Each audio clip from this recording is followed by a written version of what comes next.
Chapter 203, Borrowing Power. Chapter 203, Borrowing Power. Zhuofan, you rotten punk, today I will bury you. Wailing like a banshee, Yuan Shan glared at Zhuofan with bloodshot eyes. Yin Bagong and Lin Rufeng were also releasing their bloodthirst Long Yifei, and Xie Xiaofeng held their guard up. Since Zhuofan was safe, of course they'd to jump to his rescue. The same thought ran through Chu Bijuan's mind as well. For Drifting Flowers Edifice's benefit, Zhuofan had to come out unharmed. It all became a standoff in an instant, as 6 house lords surrounded Zhuofan as they were on guard regarding each other's reaction, each out of their own selfish desire. Meanwhile, Zhuofan was peachy, taking but a light jump backward and through the city gates. He then pointed at Yuan Shan and taunt, "You old farts, come and get me if you have the guts. You won't get to touch a single hair of mine, regardless of where we'd been. That goes especially here in my domain. Well, any takers?" Zhuofan. Yuan Shan had long lost his patience with Zhuofan's taunts, roaring as he charged after him with the others with so many profound heaven experts burning to eat his heart out. Even Zhuofan felt somewhat overwhelmed. Chu Bijuan's group rushed to block them, but Yuan Shan's team were long since prepared. Rainbow Cloud Palm. Yin Bagong was the furthest behind, turning around and spreading his arms. The 7-colored mist flew at Chu Bijuan and others, making the stop and withdraw in panic split up. "Aha, quite clever." Yin Bagong laughed with pride. But seeing the rest of Yuan Shan's group going after Zhuofan, the anxiety ramped up in Chu Bijuan, regardless how outstanding Zhuofan was, or how many profound heaven experts he got under his belt. None of them believed it to be from head-on fight, but earned through cunning and subterfuge. This time, Yuan Shan's team was all going after him in this desperate situation. Even with Zhuofan's godly skills, his chance at life would be slim at best yet. For some odd reason, Zhuofan's was as relaxed as ever. Even having time to throw them his trademark evil grin, this sounded off an alarm in the enraged mind of Yuan Shan. As to why, he couldn't quite put his finger on it. Whoosh. Suddenly, with a booming sound, a bluish light landed smack in the center of Wingay City's gates. Yuan Shan's team was in mid-flight when a wave of bluish power erupted from the light, and sending them barreling when they recovered. They looked upon a 10-foot-long bluish crescent blade, having 7-foot-long hilt engraved with a blue dragon and a 3-foot-long blade shooting blinding red rays. It spoke of its thirst of tasting the blood of everyone it touched, and on the blade was a shimmering silver dragon image. Yuan Shan's team cried in fear. 6th grade spiritual weapon, dragon-slaying crescent blade. "Ah, Yuan Shan, I didn't think you'd recognize my trusted battle companion." An aged voice boomed, followed by Duge Zhantian floating next to the crescent blade, picking it up as if it was nothing. The blade started ringing out dragonic roars. The 4 tigers of Tianyu brought Luo Yunhai to Zhuofan. They were glaring at Yuan Shan's team, releasing their imposing auras, all the while scalp numb. Yuan Shan never considered this scenario. For Tianyu's great marshal, god of war Duge Zhantian, to descend upon Wingay City, a backwater town. Chu Bijuan's group were slack-jawed from the sudden turn of events. "Marshal, this is between us and the punk. I hope you won't meddle."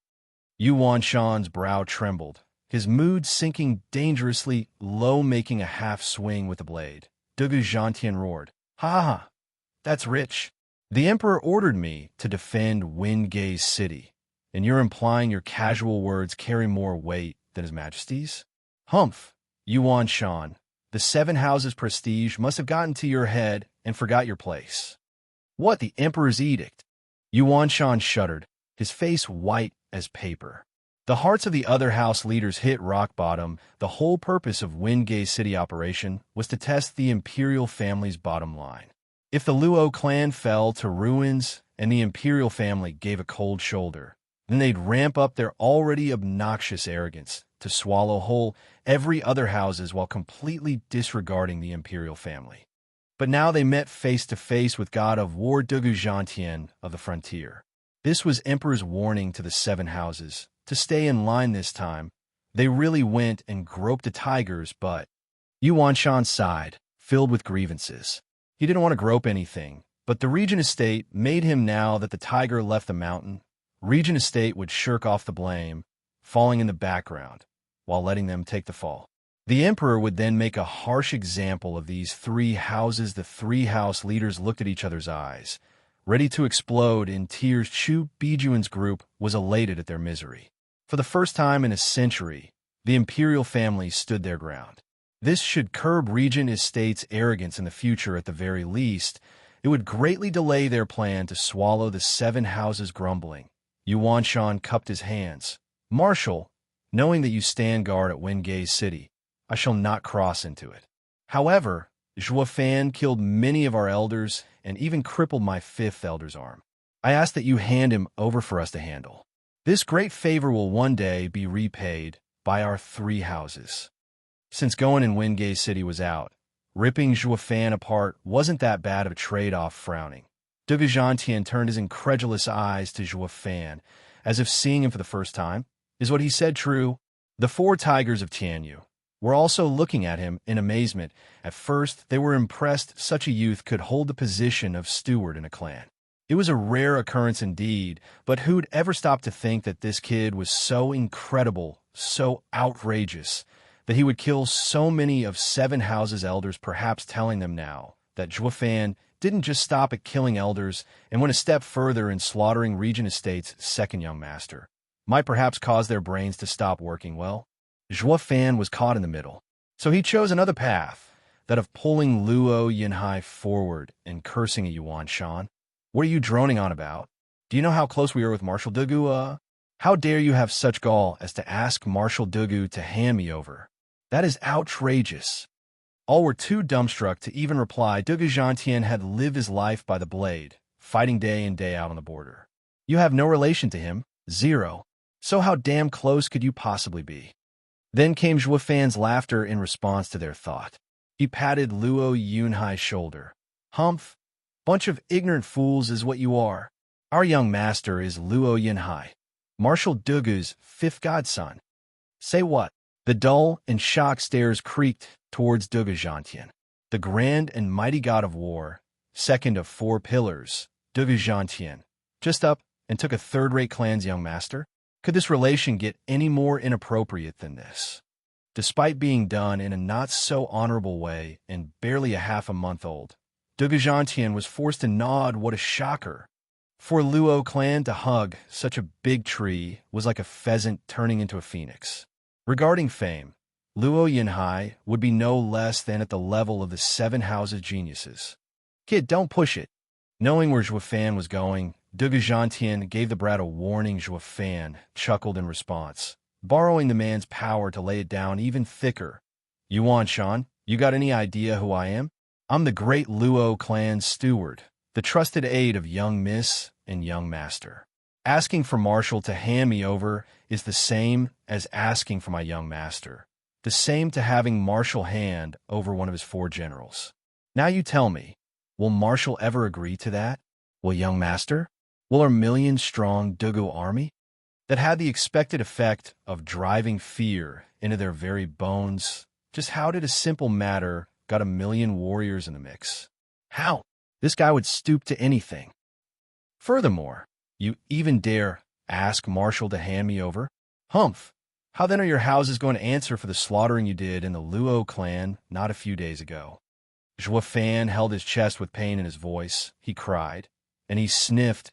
Oh, my poor 100,000 unfortunate souls of my clan. How could you maniacs have robbed them from us? Yuan Shan was holding back the blood, threatening to come out. The Sun and Kai clans acted as his eyes and ears in Wengay City, so he at least knew the basic facts about Luo clan. What 100,000 men? Your third-rate clan never had them. Stop talking rubbish.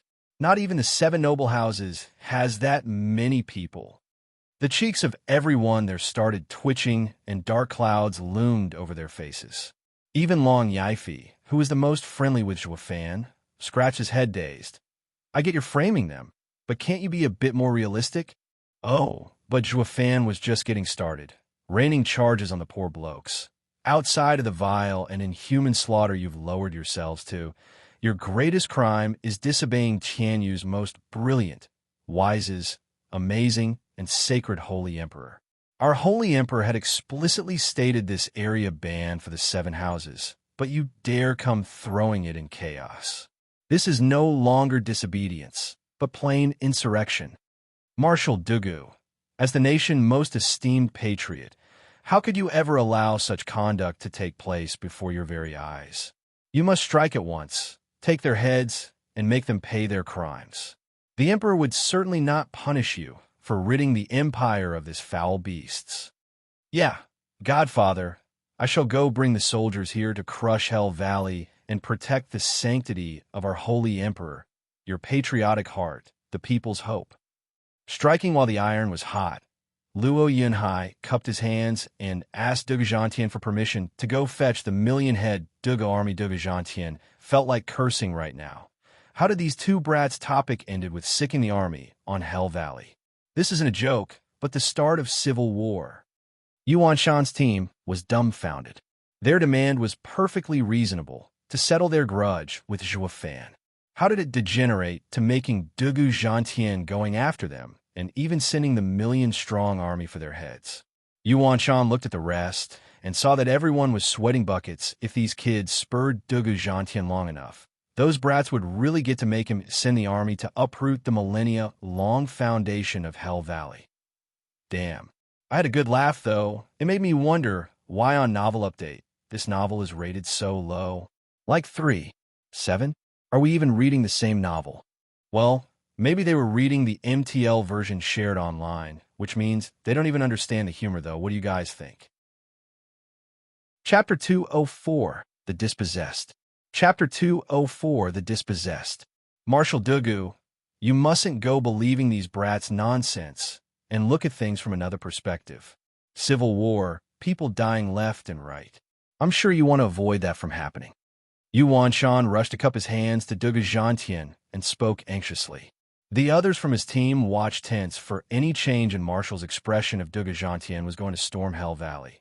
Then the next to follow would be their houses. The atmosphere suddenly took a heavy tone, making it hard to even breathe. Dugu Zhantian stroked his beard, and when Zhuo Fan saw him move his arm dismissively, he jumped in action.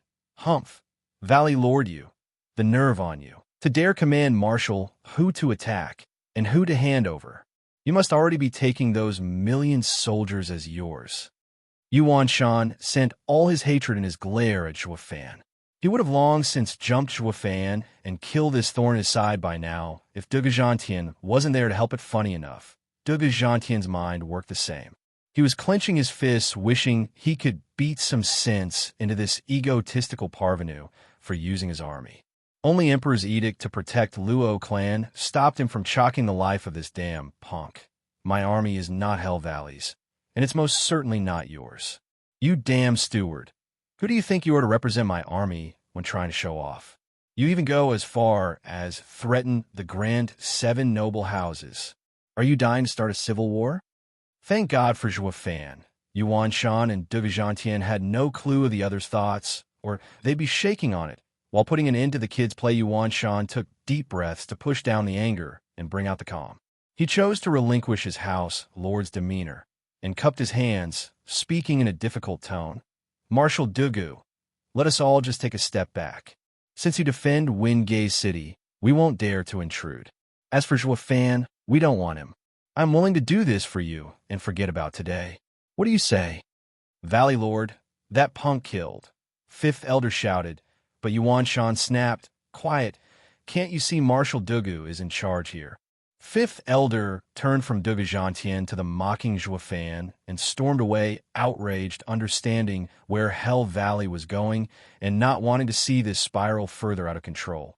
Dugu Zhantian sighed with a nod. While all people there wanted love and peace, there was one who burned to see the 2 sides like oil and water, so he butted in just as Dugu Zhantian was about to conclude this affair with a laugh. Valley Lord you must be dreaming if you think you're getting away that easy. Have you forgotten the 100,000 men you killed in my clan? Those pitiful lost souls unable to find peace. Shut up. But Dugu Zhantian and Yuan Shan snapped at him in unison.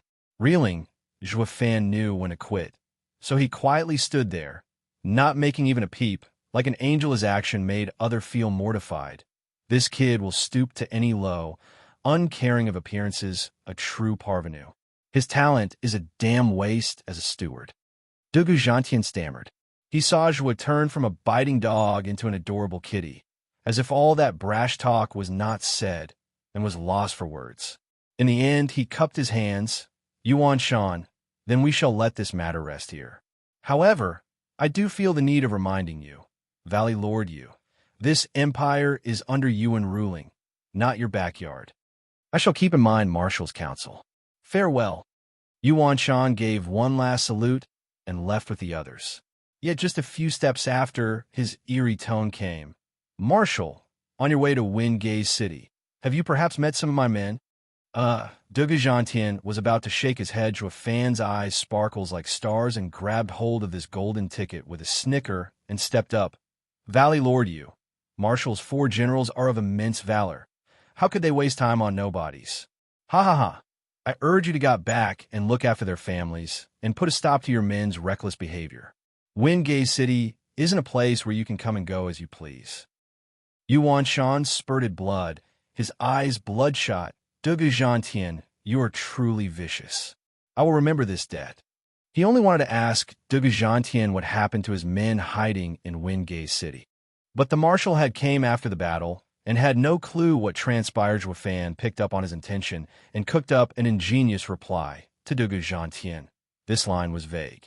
He thought it was only a warning to Yuan Shan to not make trouble when he had 4 strong godsons by his side, however. Yuan Shan's team heard of the implied meaning. The 4 generals' valor of disregarding Hell Valley's men were actually hinting at the fact that these 4 amazing godsons handled their men hiding in the city. But the next phrase really took the cake, pointing it out that Dugu Gentian commanded the execution of all of them. The eyes of the 3 house leaders went bloodshot, their nails biting into their hands. Joie Fan predicted that the 3 men would pointedly shift their anger from Luo clan onto Dugu Gentian. How could any of them ever forget a heavy loss of 3 elders and 3 venerables? Marshal, everything must be done within a limit, but you have grossly crossed it. Yuan Shan snorted and shot into the sky, leaving his last words of hatred behind. Dugu Gentian, I pray we'll meet again soon. I doubt such a senile fool can be a god of war forever. Hey, did you see, Marshal? You just let them go, and all they give in return is spite. Joie Fan honked some more Dugu Gentian, and his generals were lost, not having a clue of being turned into patsies by Joie Fan. How odd. Why is there a sudden grudge between us? Dugu Gentian frowned, but couldn't make sense of it, and sighed with a shake of his head. There are no longer men with any integrity around. I knew that teaching them a lesson was better. Dugahor roared, You're right, 3rd brother. How about you lead the army, and I accompany you in flattening them? All right, that's enough.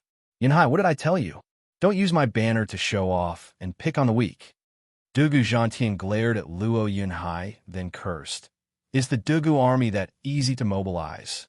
Luo Yunhai lowered his head, not daring to speak again. But that didn't stop Joie Fan's smile of respect. Marshall is wrong here. How can the 7 houses be considered weak when we are the ones being picked on? Dugu Gentian was startled. He has a point. But then he reacted and glared. And you, steward, it almost settled before you started speaking, always mocking and inciting them. You, the dispossessed, the weak, just angered the strong until they coughed blood. This launched everyone in a fit of giggles, especially Iris and Peony overseers. They hid their smiles as they started recalling the fake song used acting in Drifting Flower City. Joie Fan shrugged and kept his thoughts to himself, lest he became the target of the OL Marshal's anger sighing. Dugu Gentian calmed the rage in his heart, then cupped his hands to Chu Bijuan's group. I know that you are different than them, coming to resolve the situation and not make it bigger. But I'm under imperial order, and I can't let you in Wingay City. We understand.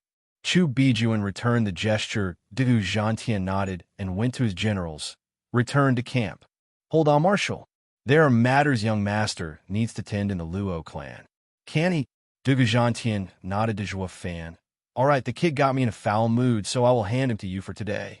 Humph, I don't want to see him right now. Then he vanished. Luo Yunhai's face sank. Big brother, does Godfather hates me. Ha ha ha. Relax, fifth brother. Marshall is only putting a tough front, but he's a softy inside. He just favors you too much to stay angry for long. Once his anger passes, it'll be fine. Dugalin smiled in midair. Luo Yunhai relaxed. He had been robbed of his father early in his life and started to consider Marshall a father figure after spending so much time with him. Ruffling his hair, Zhuofan drew him to Long Yaifi, Chu Bijuan, and the rest. Ha ha. People, long time no see. You've come to help us? You can rest easy now, since everything is fine. With little brother Zhua taking charge, the Luo clan will be forever safe. Ha!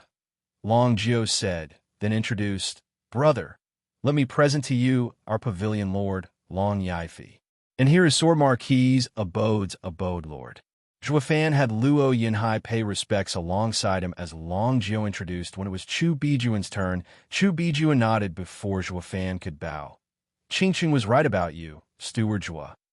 A man mighty in pen and sword is worthy of being Drifting Flowers Edifice's son-in-law. Ugh! Zhuofan shook his head bitterly, seeing the odd looks in everyone's eyes. Chapter 205, Friend from Afar. Chapter 205, Friend from Afar. Grandmother, you can't be speaking so casually. Some people might misunderstand. Squinting, Zhuofan's tone dropped. My trip to Drifting Flower City was all for the Bodhi Jade sap. It had nothing to do with Chu Qingsheng. Please refrain from speaking such falsities in the future. Chu Qingsheng was startled. Drifting Flowers Edifice isn't some scourge, so why do you insist on keeping your distance? And what's not to like about Chu Qingsheng? She is a worldly beauty that has countless men treating her like a goddess. Long Yaifi and the rest were also puzzled. You just got a hot wife thrown in your lap, so why on earth are you stepping aside? You aren't fed poison anyway, so what's with that huge reaction? Peony Overseer's temper flared, cursing him. Zhuofan, Qingqing's love is wasted on you. How can you be such a disappointment? Humph, disappointment you say? Zhuofan stuck out his chest and bellowed. I was the one who saved all of Drifting Flowers Edifice, this old crone included. I owe you jack squat. Peony Overseer was now shaking out of rage. His words were right, and she had nothing to say despite wanting to chew. Bijuan's face twitched. She had had her fair share of travels in her youth, but never once met someone so brazen to curse her in her face. Especially not by a young pup. The Lady of Steel wasn't one to take that tone, lying down, even if they were from the Seven Houses. Letting a snot-nosed brat off without teaching him a lesson would let others believe the Drifting Flowers Edifice was a pushover, but Zhuofan was different. Since she woke up, all she heard were endless dreaded rumors about this legendary youth. And today she saw him playing Hell Valley and Duga Zhantian like a fiddle and jumping at each other's throat. Getting on the bad side of such a sly and vicious fellow would end in disaster. The wise Chu Bijuan knew who was easier to push around and save her prestige, and who was better left alone and bear the brunt instead. It was crystal clear in what category Zhuofan fell, and her only choice was to bear it. Though she was quite curious to know what nerve did this topic struck to irk him in a flaring up at any who mentioned it. Humph, heartless rat. All the Peony Overseer could do was curse him. Zhuofan ignored her all the same. Long Yaifi let out a wry chuckle, trying to mediate the situation. We're all on the same side. Must we get angry over something so minor? We need to focus on the task at hand and remove the danger our four houses face. Pavilion Lord Long is right. Please forgive my rude remarks, Steward Zhua. Chu Bijuan smiled. Zhuofan glanced at her and secretly nodded. No wonder people started calling her Lady of Steel. She was quite amenable. The issue had nothing to do with her, but for Drifting Flowers Edifice's sake, she was willing to take one for the team, and being first to extend an olive branch. Zhuofan wasn't unreasonable either, bowing. Please forgive my rash behavior as well. Chu Bijuan nodded with a smile of praise. Although Peony Overseer was still too pissed to look him in the eye, seeing everyone here today, I can only assume you have agreed to join hands. Zhuofan suddenly took a somber tone. That would imply us four houses' objectives have aligned. Or more aptly put, we have been pushed into a corner and forced to ally. Precisely. Chu Bijuan picked up where he left. Pavilion Lord Long with abode Lord Xie and myself have participated in the 7 houses gathering at Regent Estate. As Steward Zhua had suspected, they wish to rule over all the houses, with Hell Valley and the others already standing on Regent Estate side. Oh, 7 houses gathering, you say? Do tell me the details. Zhua Fan's eyes glimmered. Chu Bijuan started recalling the meeting in minute details. Whatever she had missed were supplied by Long Yaifi and Xie Xiaofeng. Having understood what transpired, Zhua Fan paced around with a frown. I was wondering why Regent Estate didn't come to Wingay City. I see it now. Estate Lord Shure is a man of character. Humph, what character? Big Bro Zhua, sending Hell Valley, and the rest instead paints him for the coward he truly is. Luo Yunhai mocked. Zhua Fan laughed. Rotten brat. Guess I have to teach you a harsh lesson, lest you encounter an expert from which you'd suffer dearly. As the saying goes, the cruelest are the regents. I killed one of his sons, yet he did not fly into rage, only sending experts to kill me in Wingay City. In this manner, he is rather calm. He did not seek revenge, but planned to test the imperial family's limit. It is clear this man's ambition is great. This is how a man should act when he wants to look at things from perspective. Kid, you'll become Luo clan head one day. I won't say anything about being strong or having a cunning mind, but one thing you must never forget, to give no quarter. Zhua Fan snickered and patted Luo Yunhai's head. They all felt ashamed. Did anyone guide their young master in such a way in this empire? But one thing was certain, Zhua Fan's logic made complete sense.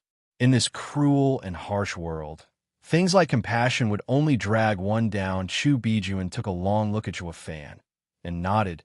More to herself, Zhua Fan pondered for a bit before saying, currently, the imperial family has shown their stance, so we should be safe for now. While the Luo clan, having Marshal Dugu on our back, is in an even safer position. Ha ha ha. Zhua Fan cackled to the speechless audience who thought, just what rotten luck did this guy stumble upon to get Dugu Zhantian support? Brother Zhua, when did you get so close to Dugu Zhantian? I've been in Wingay City for years and never heard of this. Long Zhio's curiosity got the better of him. How should I put this? Zhua Fan jutted his chin, while Luo Yunhai's face beamed with pride. He was quite frankly the second coming of Zhua Fan. In this world, the others' faces twitched. He's posing again, and there's 2 of them now. Haha, we only met Marshall half a month ago. Getting so close in such a short time is evidence in and of itself that nothing is impossible for me. Zhua Fan snickered. Luo Yunhai added with a creepy laughter. That is because I am of unmatched talent. It was only a matter of time for one such as I to find myself as Godfather's disciple. The others felt dark clouds looming overhead. Zhua Fan is a bad influence. Be that as it may, the Grand God of War had nonetheless joined their fold in but half a month. This was unprecedented. Chu Bijuan felt the brunt of the news the most. She had ties with every great clan out there, but never had she succeeded in turning any of them into a strong friendship. Her impression of Zhua Fan went up a notch. No wonder he became a steward. He knows the ins and out of everything. He considers everything when making a choice. Perhaps not even unwanted contriver can match his meticulousness. For a third-rate clan to jump in the first-rate category through a single connection is unheard of. With Zhua Fan as steward, the Luo clan will most definitely rise above the 7 houses. A pity he is so set against marrying into Drifting Flowers edifice. Chu Bijuan lamented, since Luo clan is so outstanding, then should we stop supporting the Luo clan? Having enough of Zhua Fan being a wise ass, Long Yaifi decided to play a practical joke. The snicker froze on Zhua Fan's face. He then spoke in all seriousness. To be completely honest, Luo clan is lacking in resources. What Veiled Dragon Pavilion provided us so far was just a drop in the bucket. In any case, we 4 are now allies. Will the other 2 houses be willing to lend a helping hand and get this third-rate clan to rise above? Haven't you taken a year's worth of income with the ingredients you took the last time you were in Drifting Flower City? What more do you want? Peony Overseer glared. Zhua Fan smiled wryly, yet not denying. Those are just ingredients for alchemy. Besides, don't we deserve at least some thanks for saving your house? How can you call that support? You damn rope. Peony Overseer huffed, Chu Biju and chuckled. Ha! With all four of us in the same boat, the Luo clan will be our biggest ally. Helping you is helping us. Drifting Flowers edifice will henceforth settle the Luo clan's ingredient problem. Grandmother, you are wise beyond your age. Zhua Fan gave a thumbs up. Xiao Feng smoothened his beard. Sor Marquis' abode is specialized in tool refining and has many ores.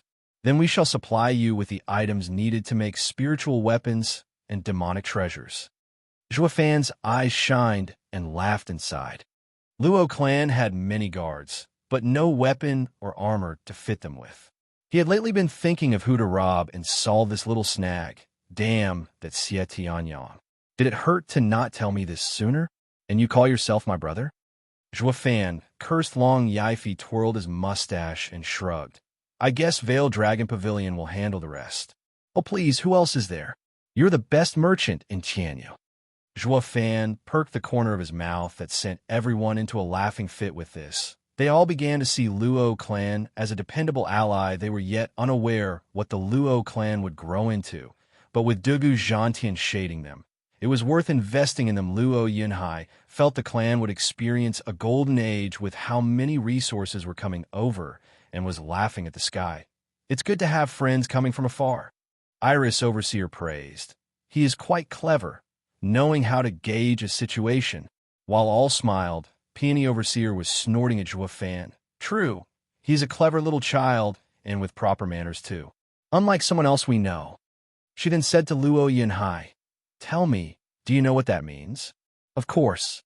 Big Bro Zhua had made me study many books these few days to last a lifetime.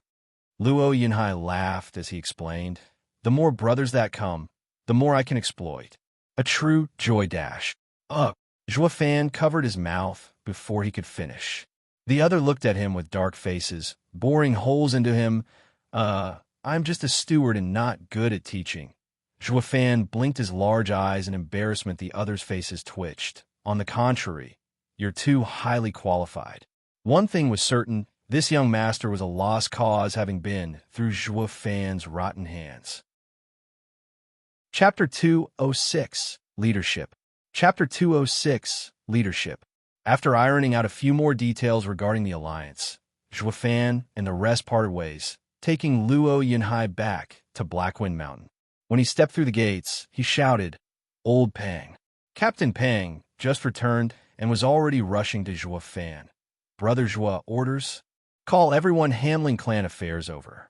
Also, taking a long look at Luo Yunhai, he whispered something in Old Pang's ear. Old Pang nodded and went straight to it, leaving a clueless Luo Yunhai staring at Zhua Fan. Shortly after, Luo Yunchang, Lei Yuntian, and the rest clan officials gathered in the meeting hall. Even Li Jingtian and Yin Song, who watched over the two of the 4 fifth-grade arrays, were present. Zhua Fan was in the seat of honor with one leg over the other and sipping tea. They were all baffled.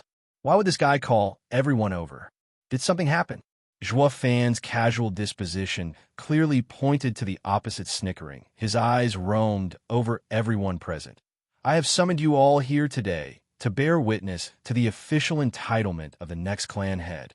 It's been 2 years since the 3 clans have joined, and Wingate City ultimately coming under Luo clan's rule. We, the Luo clan, are destined to enter the 7 houses. Now that there's infighting amongst them, it presents us with the best chance to rise. But a snake cannot live without a head, and today we shall settle this matter. Aren't you the snakehead? And now you want to make it official, going after a power play here? Lei Yuding rolled her eyes. In any clan, this line would have earned widespread shock, while in the Luo clan, only a chuckle. Even Luo Yunhai and Luo Yunchang found it funny. They had absolutely no worry Zhua Fan would snatch the clan head position all for himself. After all, Zhua Fan was the one who called the shots in Luo clan's affairs, and even brought 2 strong elders over. If he'd ever wanted the job, he'd have done it when the Luo clan was at its weakest, at its most vulnerable. Why the hell would he wait till now? As such, to the Luo siblings, everyone was a potential traitor to the clan, but never Fan. Because everything he'd been doing was all for them, tapping his teacup. Fan smiled. I don't fancy myself a clan head. I can't bear the thought of staying cooped up as one for my entire life.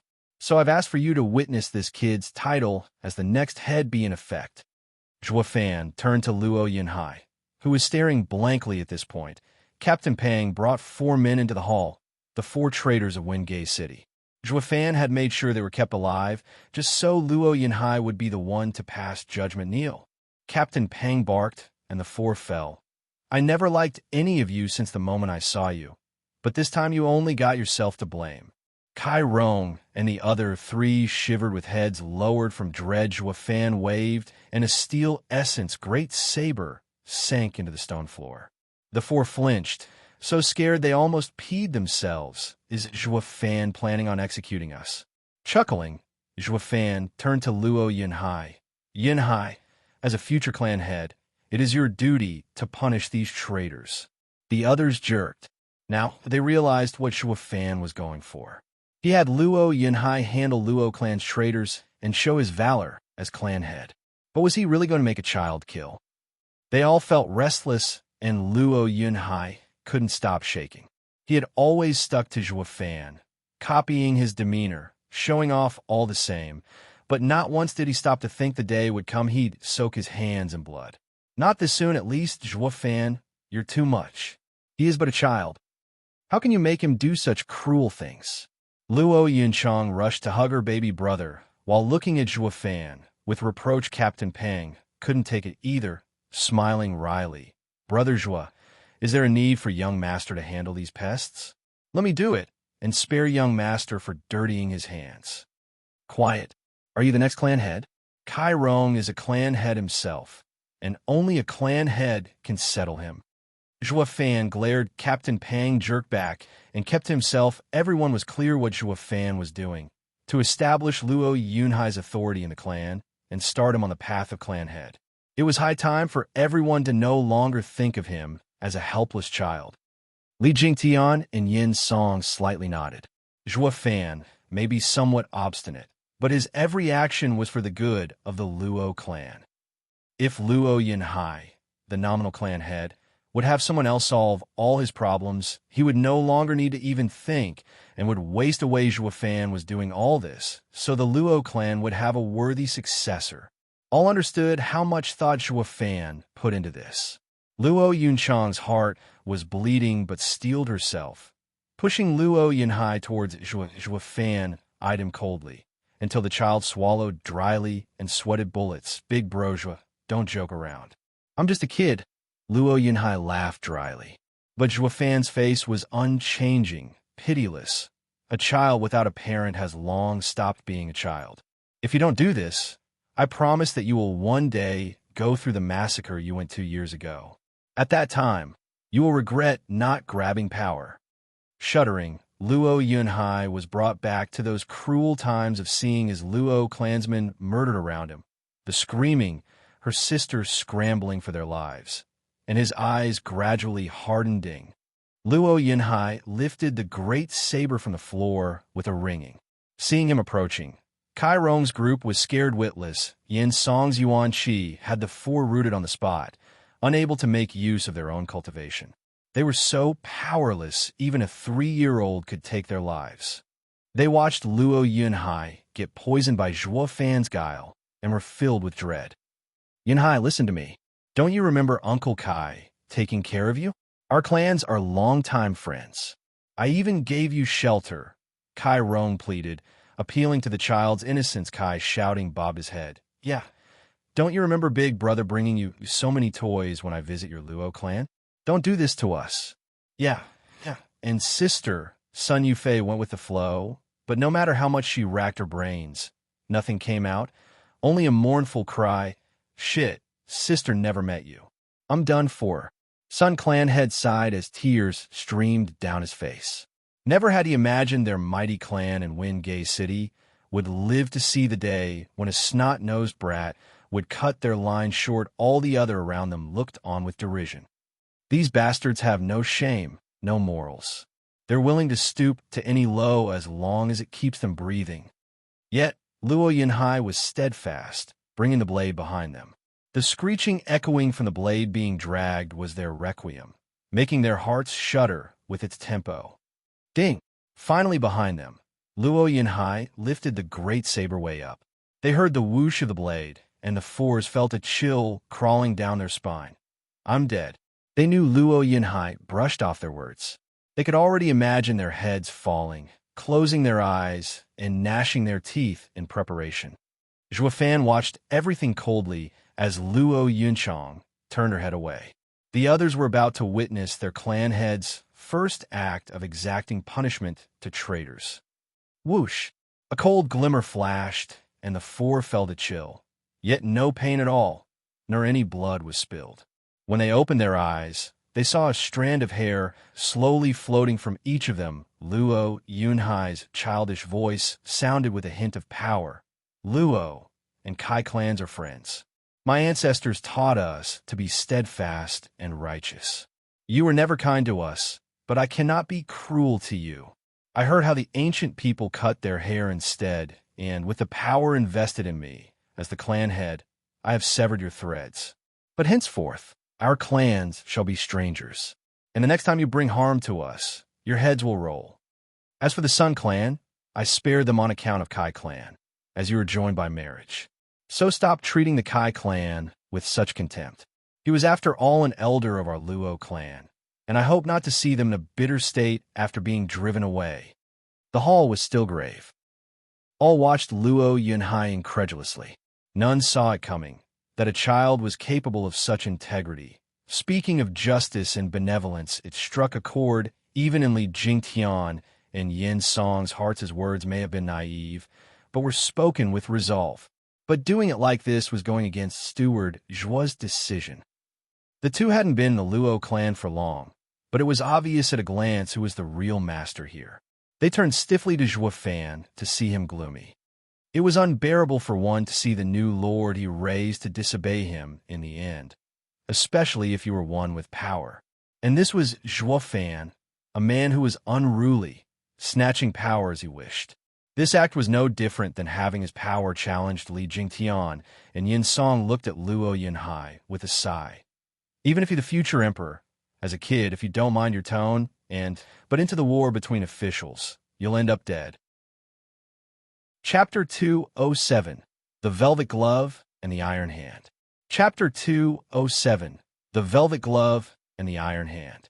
Sensing Zhuo Fan's unnatural disposition, Luo Yunchang smiled widely as she cajoled. Zhuo Fan, Yunhai is still just a child. He can't be. A light flick of his hand cut her off. Zhuo Fan had his eyes fixed on Luo Yunhai. Cold as ice. Kid, is this your final decision? Even a profound heaven expert would feel his knees soften and scalp going numb when Zhuo Fan stared at him like a viper. Luo Yunhai was still wet behind his ears, and the effect was even worse despite hesitating. Luo Yunhai's nod was firm. Big Brojo can kill them if he wants. But I do not believe they should die by our hands. Humph, naive. Li Jingtian and Yin Song chuckled. Zhuo Fan squinted and turned to the traitors. His gaze sent shivers down their spines and made their hearts feel as if it would explode in their chests in the end. Zhuo Fan had the final say. The only good thing about the wimp Luo Yunhai was his title as future clan head. Emphasis on the future, but out of everyone's expectations, Zhuo Fan nodded a sigh. No choice then. I really wanted to waste them, but since clan head spoke, we shall do it as he decided. Elder Yin, release them. And Dash, come again. Yin Song was dumbfounded. Steward Zhuo, are you sure? Getting a nod. Yin Song removed their restrictions, and the traitor found themselves free to move. They cautiously watched Zhuo Fan while gazing at Luo Yunhai baffled. They were in denial, never believing the ruthless Zhuo Fan would defer to a wimpy kid. Their hearts were in chaos, not knowing what to do. So they began kowtowing in thanks for having their lives spared, but no clue as to who to thank. They were still baffled. Should they be thanking Zhuo Fan or the kid? Now that clan head spared you, take a hike. But Elder Kai, I still feel the need to stress something. Zhuo Fan's eyes flashed as his tone dropped. You will never get the chance to use the Luo clan to rise. Shuddering, Kai Rong understood his hidden meaning. He sighed, taking his son and the other two through the door. Zhuo Fan's meaning was simple. The Luo clan was strong enough to fend off the 7 houses. The Kai clan also had a stake in this powerful clan, but unfortunately, he was blinded by the 7 houses' exaggerated renown and jumped aboard the wrong boat. The Luo clan's future was going to be one of constant development, and the 7 houses could no longer look down on them. But this no longer concerned this father and son pair. They brought this on themselves. Once the 4 were gone, all eyes were on Zhuo Fan, finding him unlike his usual self today. This was the very first time he relented the decision in favor of another to a kid no less. Luo Yunhai was baffled as well. He recalled how every time he ever talked back when they were fleeing for their lives, Zhuo Fan would hit him good. Zhuo Fan, a servant, took advantage of his master's plight and vented. But this time, Big Brother Zhuo, you aren't yelling at me for going against your decision? Luo Yunhai blinked. Zhuo Fan smiled. Kid, you're a Luo clan head, and I the steward. Any advice is just that, advice. It is up to you to follow it. There's no disobedience here at all. Moreover, I said you have to deal with them, not kill them outright. Letting go of a few ants would hardly matter. The others exclaimed in realization, while also admiring Zhuo Fan. Zhuo Fan may be cunning and deceitful, but he always held the benefit of the Luo clan above all else. He could have easily taken control of everything, but he instead worked tirelessly to raise Luo Yunhai into handling the clan's affairs. This was a clear-cut sign he was willing to relinquish his power. What man in a powerful position would ever think of giving it all away? What the others didn't know was that Zhuo Fan prepped everything ever since the clan's misfortune. He didn't want a puppet, but a truly strong clan. Otherwise, he would have been better off if he had made his own faction instead. Sigh. I am both assured and sad by your decision. Zhuo Fan shook his head and sighed. Luo Yunhai asked curiously, Big Brother Zhuo, how can you be both? You may not realize, but I am assured since you gathered up the nerve to stand up to me. As for sadness, that is because you are walking a completely opposite path from mine. All my time, teaching you had gone down the drain. Luo Yunhai looked to her sister for an answer, but everyone was as clueless as he was smiling wryly. Zhuo Fan elaborated. Every single ruler, be it a king, sect leader, or a mere clan head, rises to their position through their own way. There are, of course, thousands, tens of thousands of ways, but they all can be narrowed down to 2. One is ruling the people with a velvet glove, and the other with an iron hand. When I do things, I don't need a reason. While you, kid, started preaching about righteousness and loyalty. Sigh. Our paths are indeed opposite. They all started smiling wryly, with Luo Yunchang teasing. With the Luo clan always having stewards around, everyone started shaking in fear every day, fearing they'd slip up and get a tongue lashing from you. If Yunhai ends up like you, the clan would be done for. They all burst out laughingly. Jing Tian and Yin Song nodded instead. One Zhuo Fan had these 2 experts bending a knee. Despite their elder positions, it mattered not when this guy was around. If there were 2 Zhuo Fan, that would be a disaster. They'd end up as slaves. They were immensely gratified that the future clan head, Luo Yunhai, would have a different path than the demon Zhuo Fan, but not for the Luo clan. It was all in self-interest, relishing a better future in the clan, however. Zhuo Fan mocked with a shake of his head. Women aren't as witty as their long hair suggests. All people respect ruling with a velvet glove, but it is used merely as a front while its core is rotten. How many people in this world truly rule with a velvet glove? The large majority rule with an iron hand in a velvet glove. If the Luo clan truly wants to grow into a benevolent clan, humph, I won't give it 2 years before it suffers calamity again. What? Then I'd rather walk the path of the iron hand like you. Luo Yunhai blurted. Get those 4 back at once. I won't be as lenient. Luo Yunhai spoke with eyes filled with tears. The slaughter 2 years ago was still very fresh in his mind, and his judgment was clouded by it. He absolutely couldn't let it happen again. Zhuo Fan could see the struggle in his heart, as well shaking his head. Zhuo Fan rubbed the kid's head. The world may change, but your decision is final. The reason for today's affair was to see if you had it in you to be a clan head. Ha ha ha, and you passed with flying colors. The second reason was to see your path. It is a bit disappointing, but no worries, you have me. What you don't want to do, I will do it for you.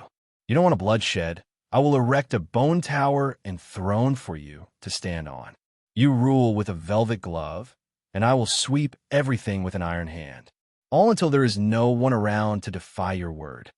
Big brother Zhua, Luo Yunhai wailed as he threw himself in his embrace. Luo Yunchong bit her lip, tears glistening. Thank you. The others nodded with even more respect. The Luo clan may have nothing, but with Zhua Fan there, it was enough.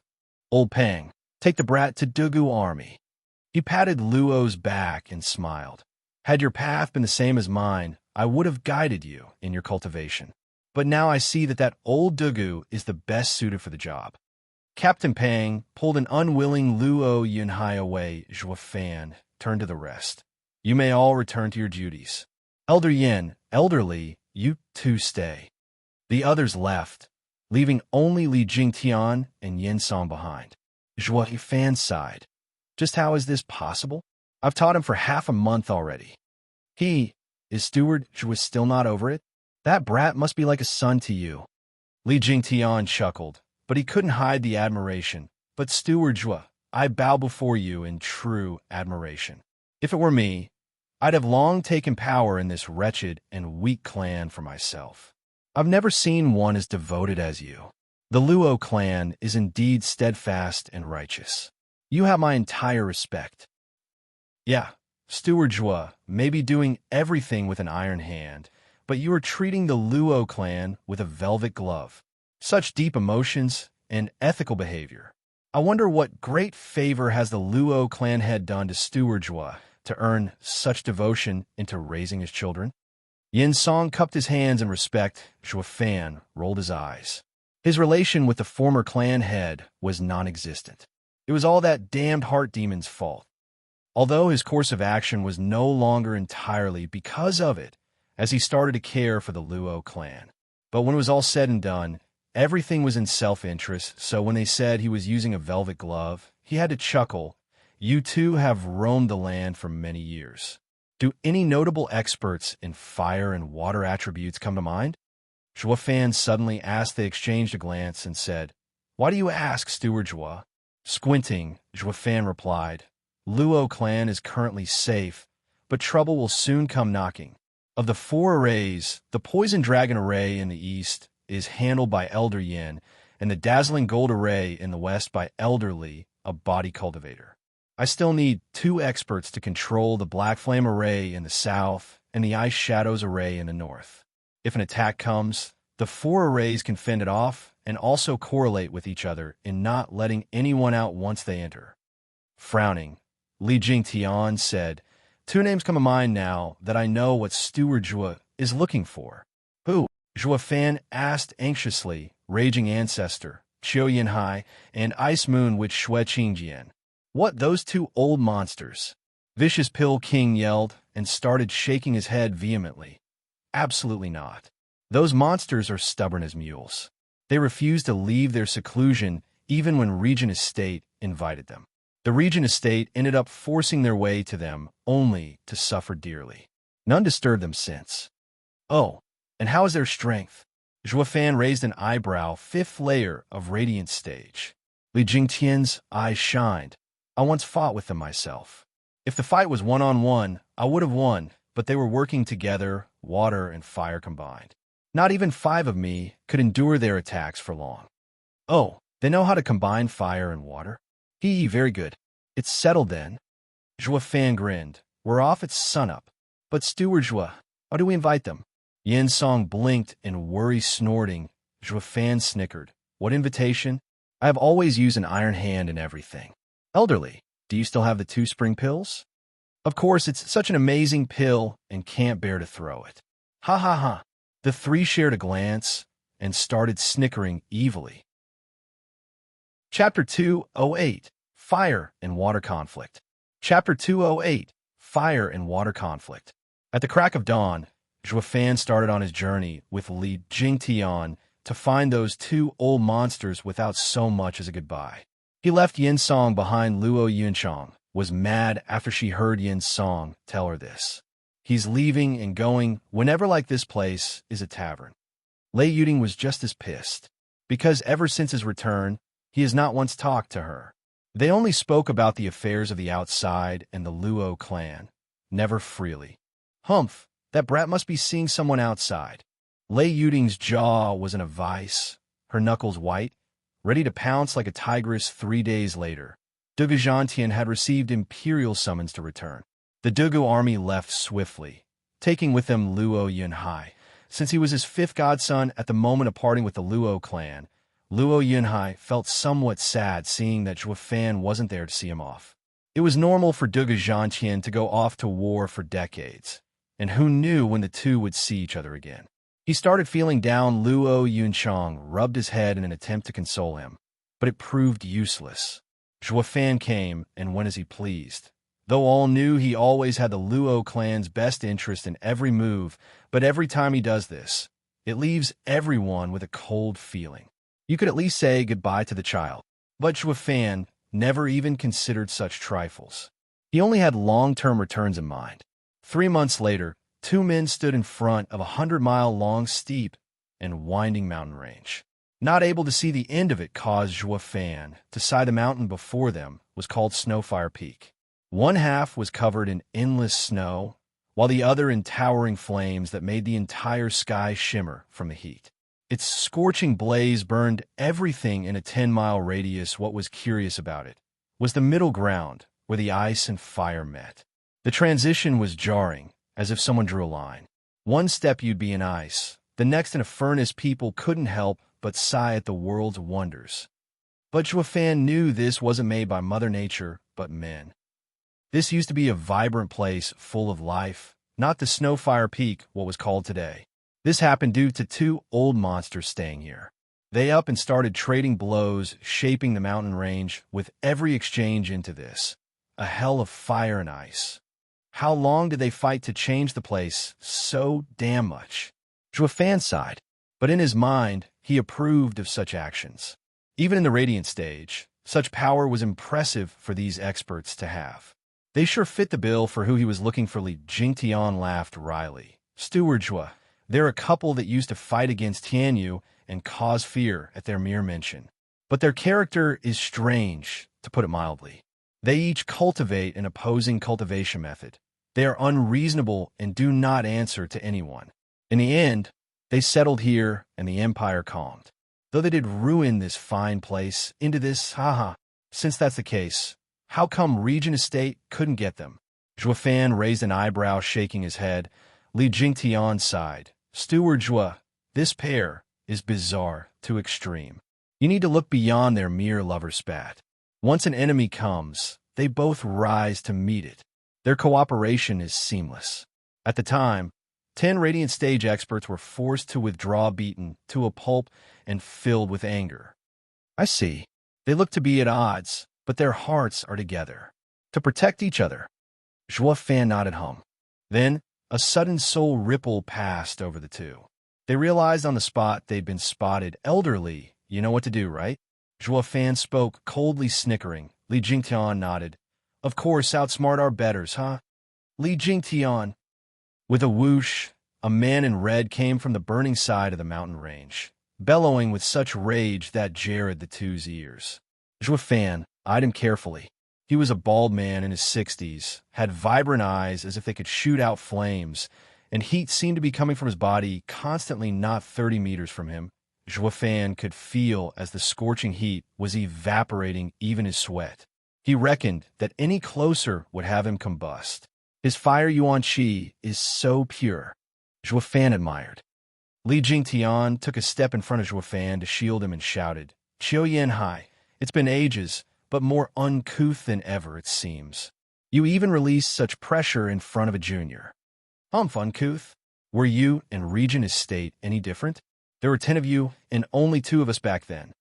Qiu Yanhai mocked, his eyes staring at Li Jingtian. Mad Dipper, why are you here? There's no way you can beat us alone.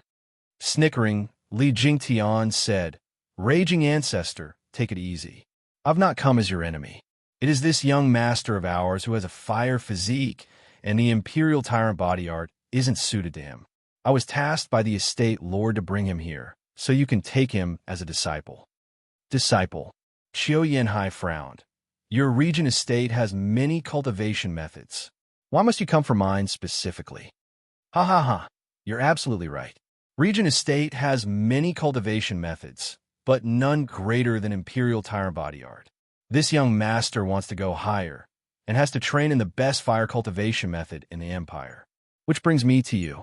Everyone knows Raging Ancestors' Heaven-Searing Inferno is second only to the 7 houses cultivation methods in the profound rank. Qiu Yanhai nodded, but the mere mention of Regent Estate stirred a raging fire in him. How could he take a disciple?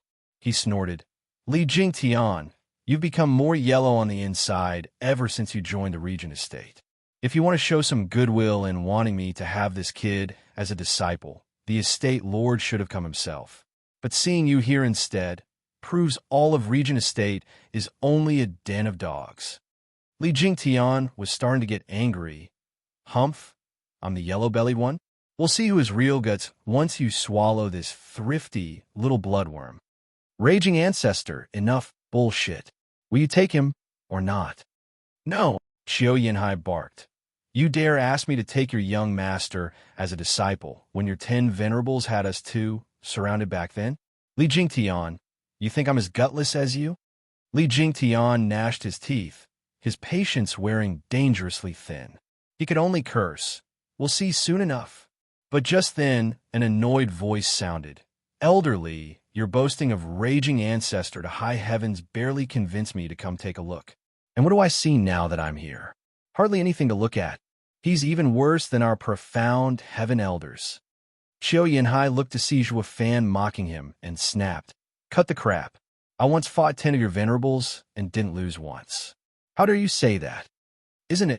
Zhuo Fan pointed at the mountain range with childlike fascination. Look, our profound heaven elders scorched a mountain so thorough that it can't freeze. But you are so weak, with little Yuan Qi, letting half of it freeze back. Qiu Yanhai was flummoxed. Did the Regent Estate have such an ignorant youth to not even know of the fight between these two great experts? To save his own face, Qiu Yanhai was forced to preach to the child. Kid, I don't quibble with ignorant youths. But you need to understand something. This wasn't a mountain set on fire, but the result of the bitter battle between me and my wife. Wow, amazing, Zhuo Fan exclaimed. You caused all this just from the aftermath of your battles. Not even our venerables can do that. Qiu Yanhai nodded pleased, sensible lad. But Zhuo Fan's next line had him close to spitting blood. Old Qiu, your wife is amazing. She almost froze your fire. Qiu Yanhai shuddered from rage. Punk, stop your nonsense. That's absolutely ridiculous. It is my fire that melted her ice. Raging Ancestor, who fought his wife for all this time, hated to be told he was weaker than her. Zhuo Fan knew this, and still did it just to spite him. Zhuo Fan shared a glance with Li Jingtian, and the two were giddy inside. But before Zhuo Fan could irk the old man some more, an elegant voice rang. Little brother is so adorable. Sister could just eat you up. Hear that, you old coot? Even this pup can see you're weaker. So, just admit it. A white figure floated before them. Zhuo Fan looked to see a 17-year-old delicate girl with bright eyes and dazzling smile. But Zhuo Fan knew it fully. Well, she was 100-years-old hag, and when she started to call herself sister, it sent a chill right down to his core.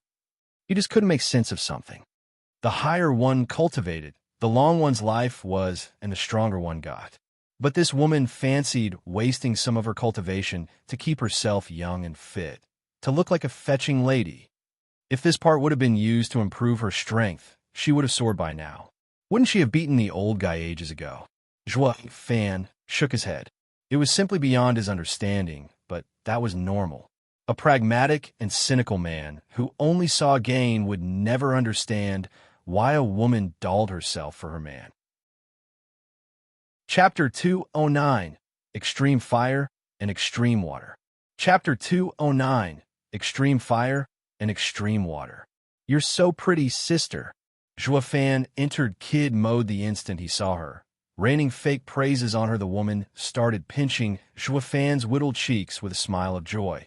That's so sweet, you little rascal. Sister doesn't much like anyone from Regent Estate, but I'll make an exception just for you. Zhua Fan nodded with a smile, pointing at Xiao Yanhai. Sister, are you his granddaughter? You look nothing alike. You're just so damn ugly. How can that thing ever relate to someone as beautiful as you? The woman's charming laughter made the world seem vibrant. She then pinched Zhua Fan's cheeks stronger. You're so adorable, you scamp. Hi, hi, hi. The two spectators broke into a coughing fit, Li Jingtian in particular, who was doing his best to signal Zhua Fan. I say, Steward Zhua, I won't judge if you do it without even realizing.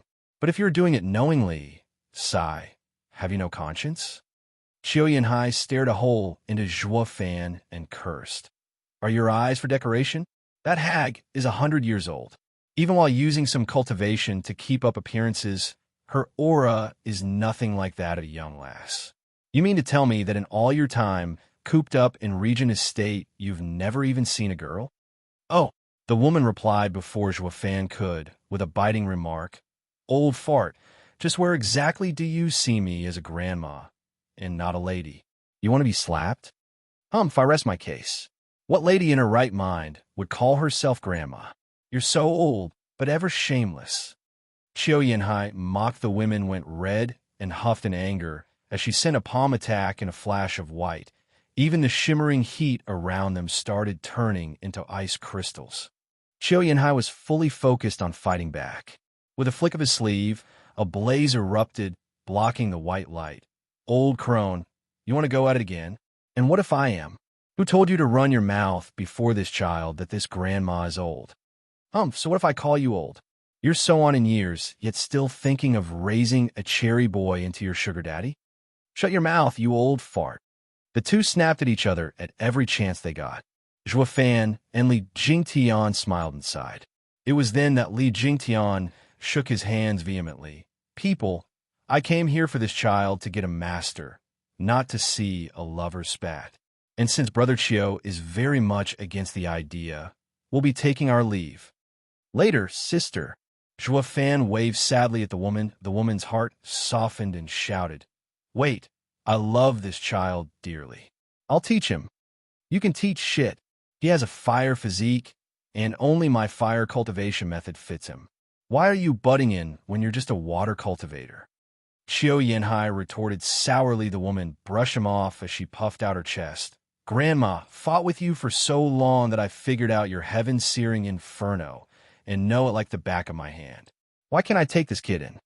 Xiao Yanhai paused for a moment, realizing the truth of it, but still ridiculed. I'm not the best fire expert in Tianyu, just for my cultivation method, but also this.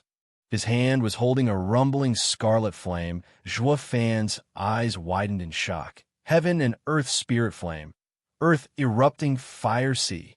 Kid, you got quite the eyes. Xiao Yanhai raised an eyebrow, then nodded in pride. Precisely, if you were to be my disciple, beside the heaven-searing inferno, you will get a fragment of this earth erupting fire sea. That will make you my true successor. Zhua Fan nodded now. He knew why Raging Ancestor was so strong to fend off 10 Radiant Stage experts alongside Ice Moon Witch. They were not only in sync, but had the earth erupting fire sea as well. Despite all being called Heaven and Earth Spirit Flame, some were better than others. Vicious Pill King's Bones Soul, true fire, came from the bowels of a corpse deep in the earth. E'en but gentle flame. It was best used in refining, while falling short in combat. As for the earth erupting fire sea, it came from the heart of a volcano, volatile to extreme. It was a young and fierce flame that not only helped in refining, but also an important asset in battle. Zhua Fan flicked his eyes on Li Jingtian. This guy got the upper hand on Xiao Yanhai back then, even when the other used the earth erupting fire sea. It is obvious how strong his body was. And that was only at the 7th stage of Imperial Tyrant Body Art. Now, he not only changed to the Wraith Art, but also had the 3 matching profound ranked martial arts. Who knew how far he could go? Mad Dipper was a martial fanatic through and through. He has a body of a refining genius. Zhou Fan truly struck gold when he had this old man join his gang, noticing his gaze and easily figuring out what he was thinking.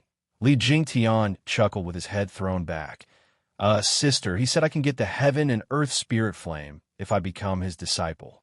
What if? Zhou Fan pointed at Qiu Yanhai with a bright smile, squinting. Ice Moon, which wasn't about to back down just like that. Child, don't be so hasty. What that old guy has, so do I. Damn, the guy's a fire expert. Getting a heaven and earth spirit flame was a cinch for him. While you, a water expert, dare say you have one as well. Aren't you afraid it's going to conflict with your cultivation method? But the next thing he knew, Zhou Fan was staring into the Ice Moon Witch hand. She was holding a flickering and bright bluish fire. Zhou Fan's eyes twitched and shouted, "Holy hell, the Ice Heart Moon Soul." Correct. Among the rarest heaven and earth spirit flames, the one to match a water cultivator the most was this Ice Heart Moon Soul. This fascinating flame came to be in the core of a 10,000 years old ice that had been bathed by moonlight for another 10,000 years. Its warmth was bliss, its nature one that brought inner peace while also doing wonders to one's cultivation, but its most redeeming quality was that it could freeze any and every single thing in the world. No one could fend it off. Taking another look at the two, Zhou Fan now knew why these monsters could repel Regent Estate's 10 venerables with Earth Erupting Fire Sea and Ice Heart Moon Soul working in tandem. Their power would explode. They were capable of drawing out the most of their power by joining hands.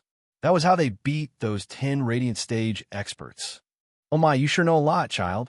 It is a rare heaven and earth spirit flame, but not many know of it. How is it you recognize the Ice Heart Moon Soul with just a glance? Shueqing Jian eyed him inquisitively. Zhou Fan laughed wryly. Something I picked up from an ancient book. Haha. Hey, the kid wants to train in fire. Your Ice Heart Moon Soul is pretty enough, but doesn't suit him. I advise you to stop butting in. Seeing Zhou piqued Shueqing Jian's interest, Qiu Yanhai shouted, darting his eyes around in thought. Zhou Fan caught on to something. He grabbed Shueqing Jian's hand and started waving it around in his best childlike tone. Sister, I really want to train with you, but our attributes don't match. I can't use the Ice Heart Moon Soul either. Can you make the old man share his Earth Erupting Fire Sea with me? Hey punk, hands off the crone. Qiu Yanhai was fuming mad. Shueqing Jian raised an eyebrow and laughed. All right, I'll help you. She turned to Qiu Yanhai. Old fart. Are you up for a bet? What kind? Per usual. If you get even half a move over me, I won't take the kid as a disciple. If I get the upper hand, then you will give the Earth Erupting Fire Sea to the kid as a gift to my disciple. What do you say? Shueqing Jian shouted. Zhou Fan hugged Shueqing Jian. No, sister. I want to stay with you. I want no Earth Erupting Fire Sea. No worries, child. This old geezer has never beaten me once.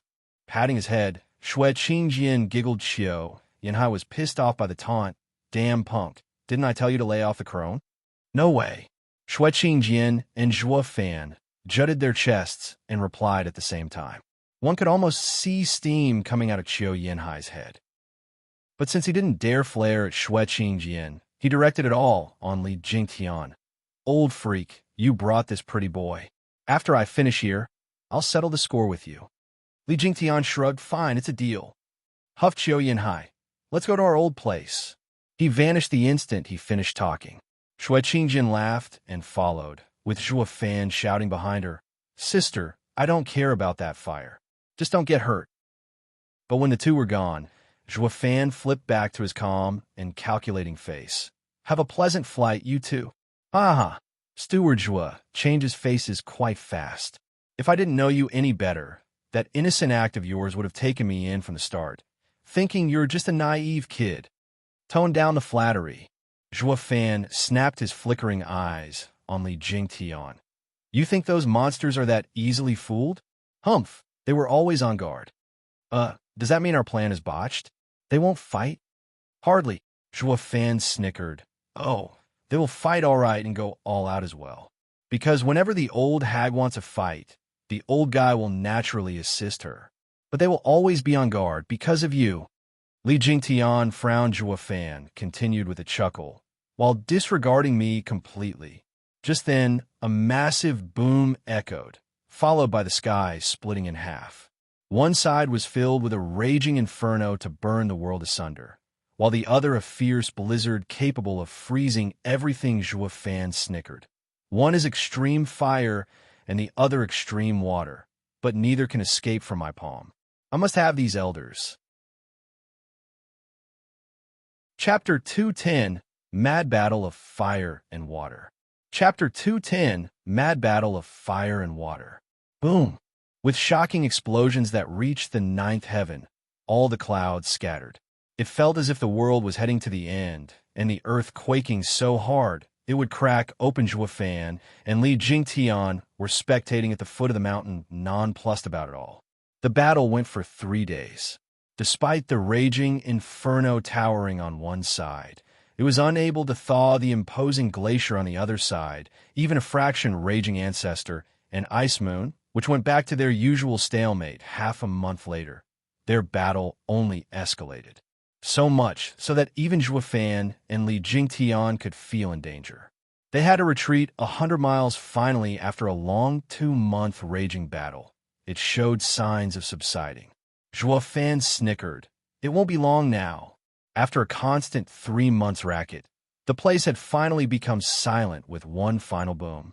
The flames swallowing half the sky retreated, and the blizzard stopped. Zhuo Fan smiled. Elderly, it's our turn to join the act. Let's see your performance. Ha ha ha. Ever since I switched to Wraithard, my power has increased greatly over the months. I won't let Steward Zhuo down. Laughing, Li Jingtian grabbed Zhuo Fan's hand and flew to Snowfire Peak. In the place where fire and water met on Snowfire Peak, Xue Qingjian was kneeling on the ice, gasping for breath. Scarlet blood dripped from her mouth, yet her dagger stare never left her opponent. Old fart. You finally went all out. Old hag. Qiu Yanhai, just as weakened as her, was shying away from looking Xue Qingjian in the eye. Forgive me, I ended up hurting you. Xue Qingjian squinted. Screw your apology. Who knew you're such a faker to hide your strength? You lied to me all these years. Speak, what is your real aim? Qingjian, don't misunderstand. I've joined with you so many times in fighting our enemies despite our differences. How can I have a nefarious aim? Why else would you hide your strength for so long? Half a year ago, I still thought we're still in a tug of war. How come you're stronger all of a sudden? Humph, you faker. Xue Qingjian flicked her head away. Qiu Yanhai was panicking. He scratched his head and then sighed. Qingjian, we've fought for more than 100 times these past decades. And each time I could have won. You were too brash and quick to anger to accept this outcome. So I kept this from you. Show off. But Xue Qingjian would have none of it, cutting him off with a glare. Why stop now then? Qiu Yanhai was startled and said in a sad voice, How could I not? If I lose now, you'll end up taking that pretty boy in. A lone man and a single young-looking woman together. Who knows what would happen? Xue Qingjian saw him all cold on the outside, but quite warm and fuzzy on the inside, and burst out laughing. Qiu Yanhai was clueless. You big lug. You thought I didn't realize you were going easy all these years. Xue Qingjian smiled. Then she bore her hateful eyes in him. Humph. I only used the kid as an excuse to make a bet with you. It was the only way to make you go all out, or you'd still be keeping the charade. I may be quick to anger, but not petty. Qiu Yanhai blinked, then beamed.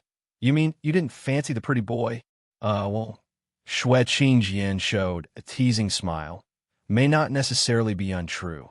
I could just eat that kid up from how adorable he is. But that'll depend on how you behave.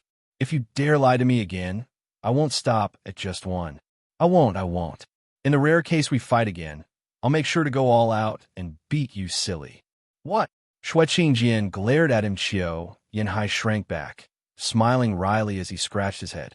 Xue Qingjian couldn't help but laugh at his antics.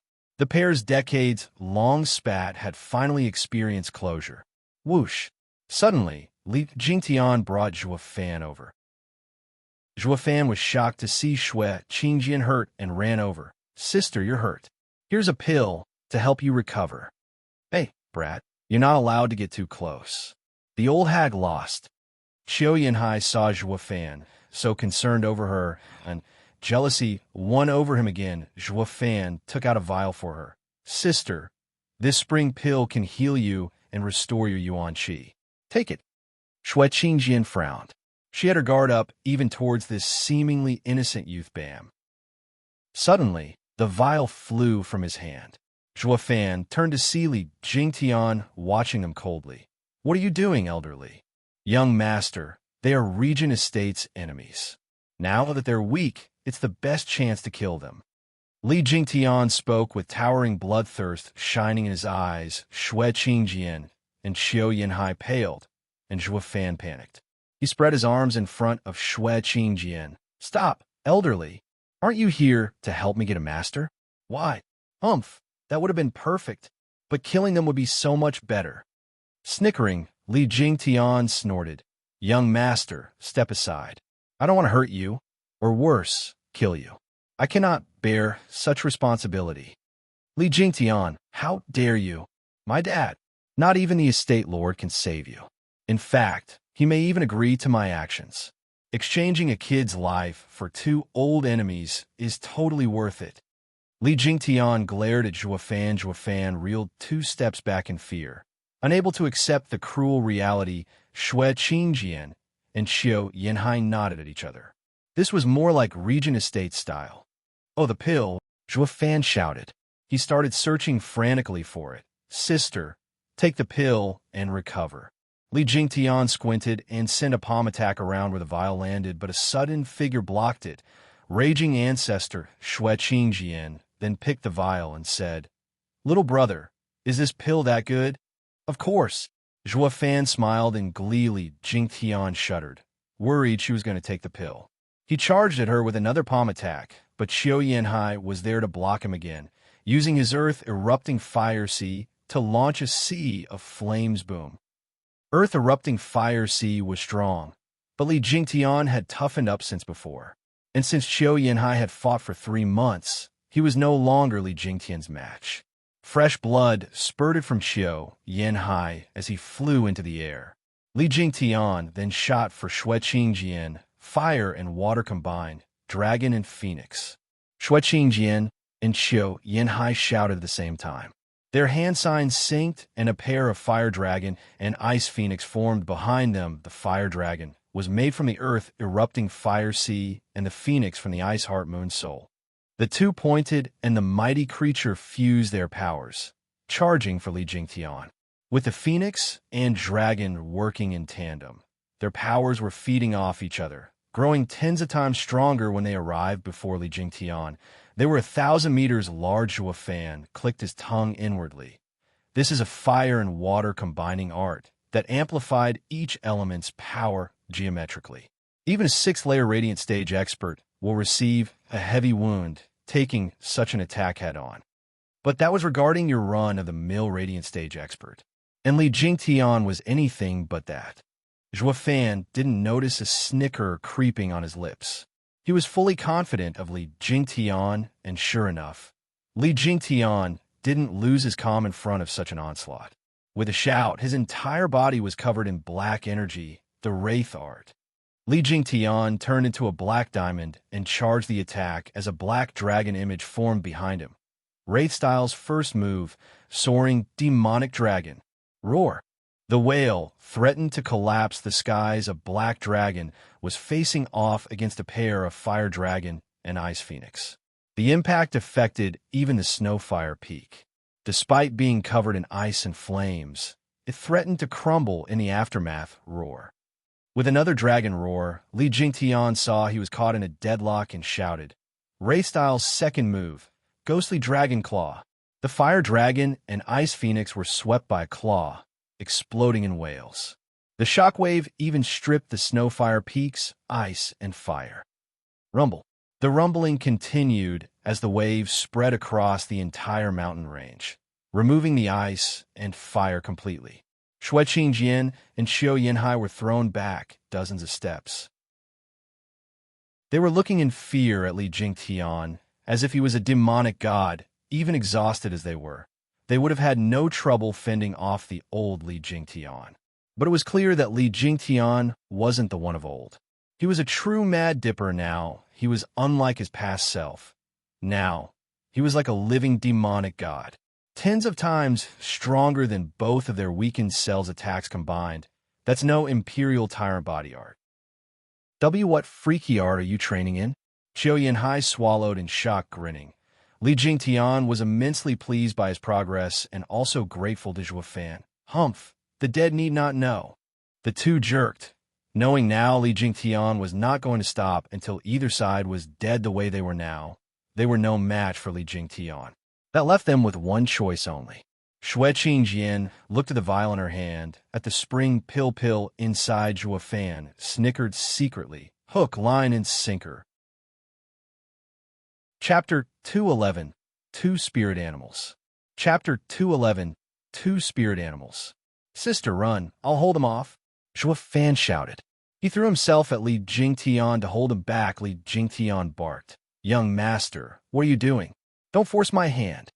I don't care. You're not allowed to harm sister. Zhuo Fan shouted. His eyes filled with resolve. Xue Qingjian and Qiu Yanhai were moved. They looked in each other's eyes and nodded. Xue Qingjian opened the vial and gave a pill to Qiu Yanhai. I don't know if the pill will be of much help, but we cannot let the boy's efforts be in vain.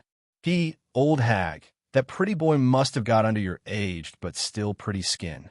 Qiu Yanhai grinned. Xue Qingjian snapped to hide her blush. Old fart, you're still a wise ass despite being an antique. Hurry up and take the pill so we can live through this. Xue Qingjian stroked the ring on her finger and muttered, Sweetie, come out and protect me. Shriek. With a cry, a 20-meter-long white falcon appeared overhead. It flew in circles above, releasing a cold wind that blew to form a barrier around her fifth-level spiritual beast, Snow Falcon. Zhuo Fan and Li Jingtian cried the shock was far from over.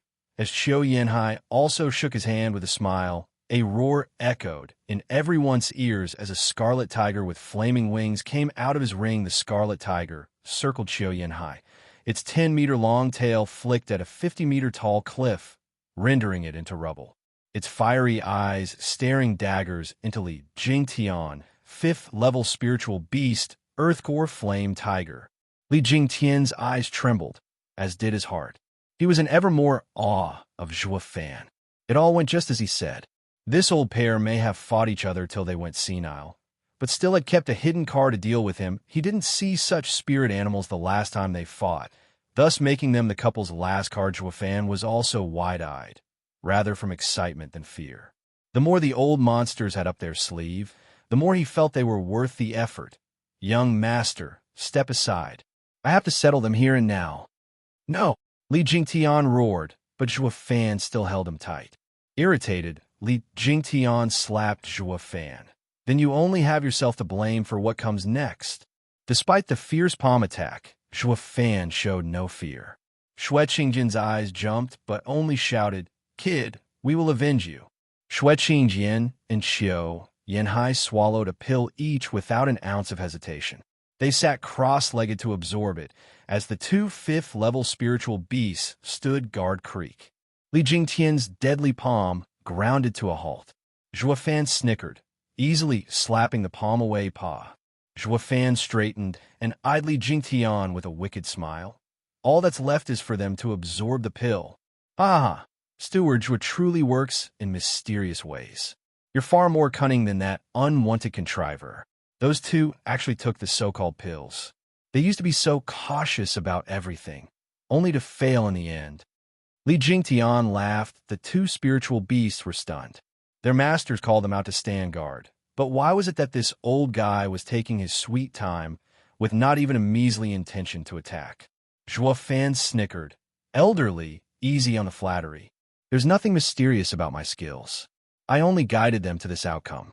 The more dangerous the moment, the easier it is for a cautious man to let his guard down. If he can see a thread of hope, he will grab it without fail. A bitter pill to swallow is quite the fitting description, don't you think?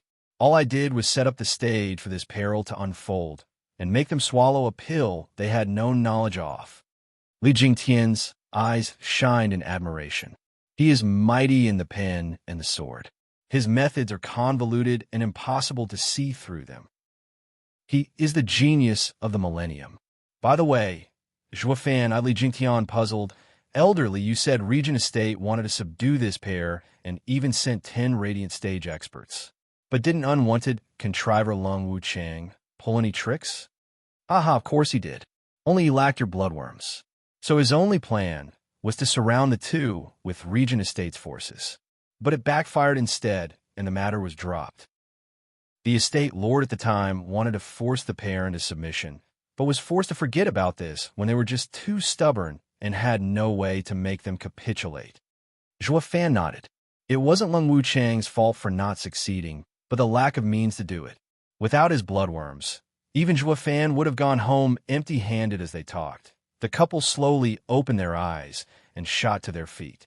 But the view left them speechless. Where did Li Jingtian's fierce bloodthirst go? Why was the kid safe and sound? They recalled how the last image before closing their eyes was that of Li Jingtian's devastating palm coming swiftly on the kid's head. Zhuofan easily saw through their doubt and bowed. Seniors, let me reintroduce myself. I am not from Regent Estate, but Luo clan steward, Zhuofan.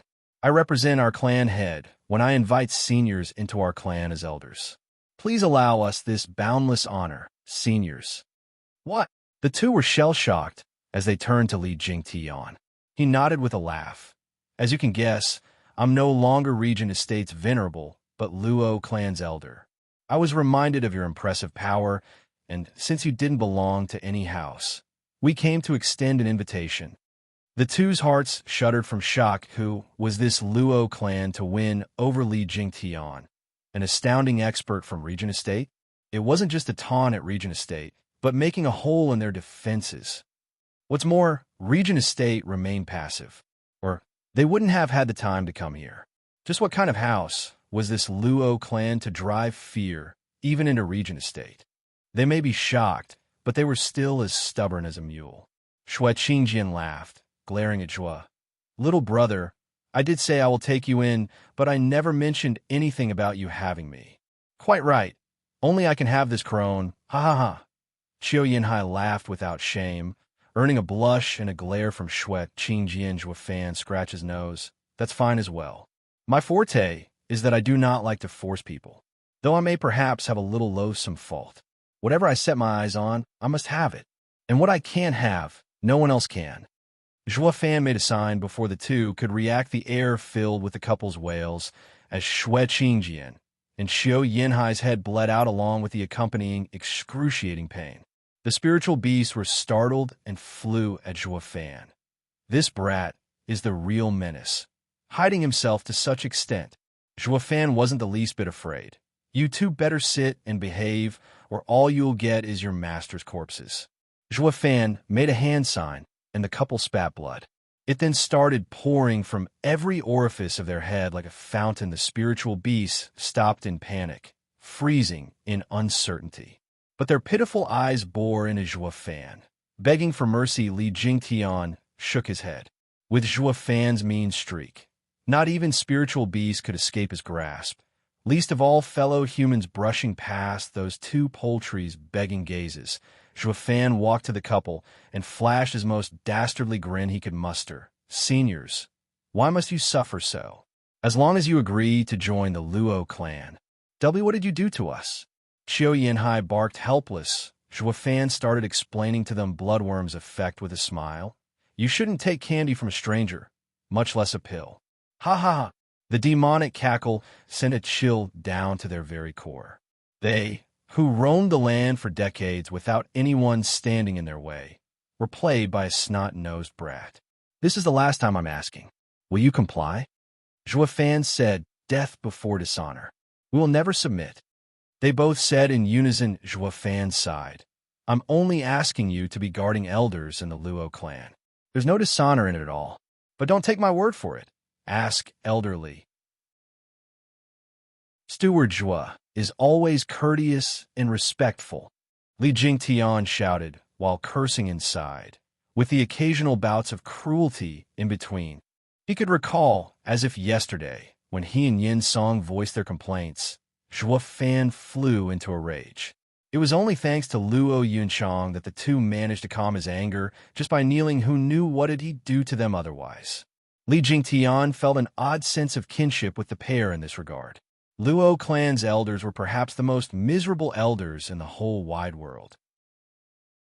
One's life didn't rest solely at clan heads' whims, but more so at the steward's, and before you'd even begin to consider clan heads' whims, you'd first have to go with the steward's. You tell me, is that what you call an elder? Even Regent Estate is better than this steward. Chapter 212, Fire and Water Join the Fold. Chapter 212, Fire and Water Join the Fold. No way in hell are we going to submit. The two were very much thick in the head, shaking their heads at Zhua Fan's every attempt to sway them. Then the smile faded from Zhua Fan's face. Since you are unable to face reality, you'll only have yourself to blame for what happens next. Zhua Fan spoke coldly, a mere sign for him had the two writhing on the ground in wails of pain. Their limbs contorted and cracking was heard. Each time a bone shifted, blood pooled beneath them, but not from any visible wound. It was akin to twisting a towel to squeeze all the water out. This was one pain not even these two old veteran monsters could cope with. It stabbed their very core. Li Jingtian rejoiced inwardly. Thank heavens I switched sides so quickly. Who knows what untold suffering might have awaited me besides this one. This is inhumane. This time, he watched Zhua Fan in fear. The two spirit animals panicked at their master's suffering. They once again flew at Zhua Fan, but Li Jingtian jumped in defense, all while Zhua Fan held an uncaring hand sign. A series of pops sounded as the couple's bodies went off like firecrackers as wounds opened all over them, and setting them off into another round of even more heartrending wails. Zhua Fan turned to the two poultries. Don't pets know how to obey? I told you to sit down and behave, or they won't get to live much longer. Their charge stopped, reduced to flying in circles from worry. They could neither withdraw nor retreat, forced to watch their masters in tears. If they could talk, they'd urge their masters to give in. One should know when he's beaten. But all they could do was cry out in sounds no human could decipher. Zhua Fan shook his head. Your pets are worried sick. Why must you be so cruel to yourselves?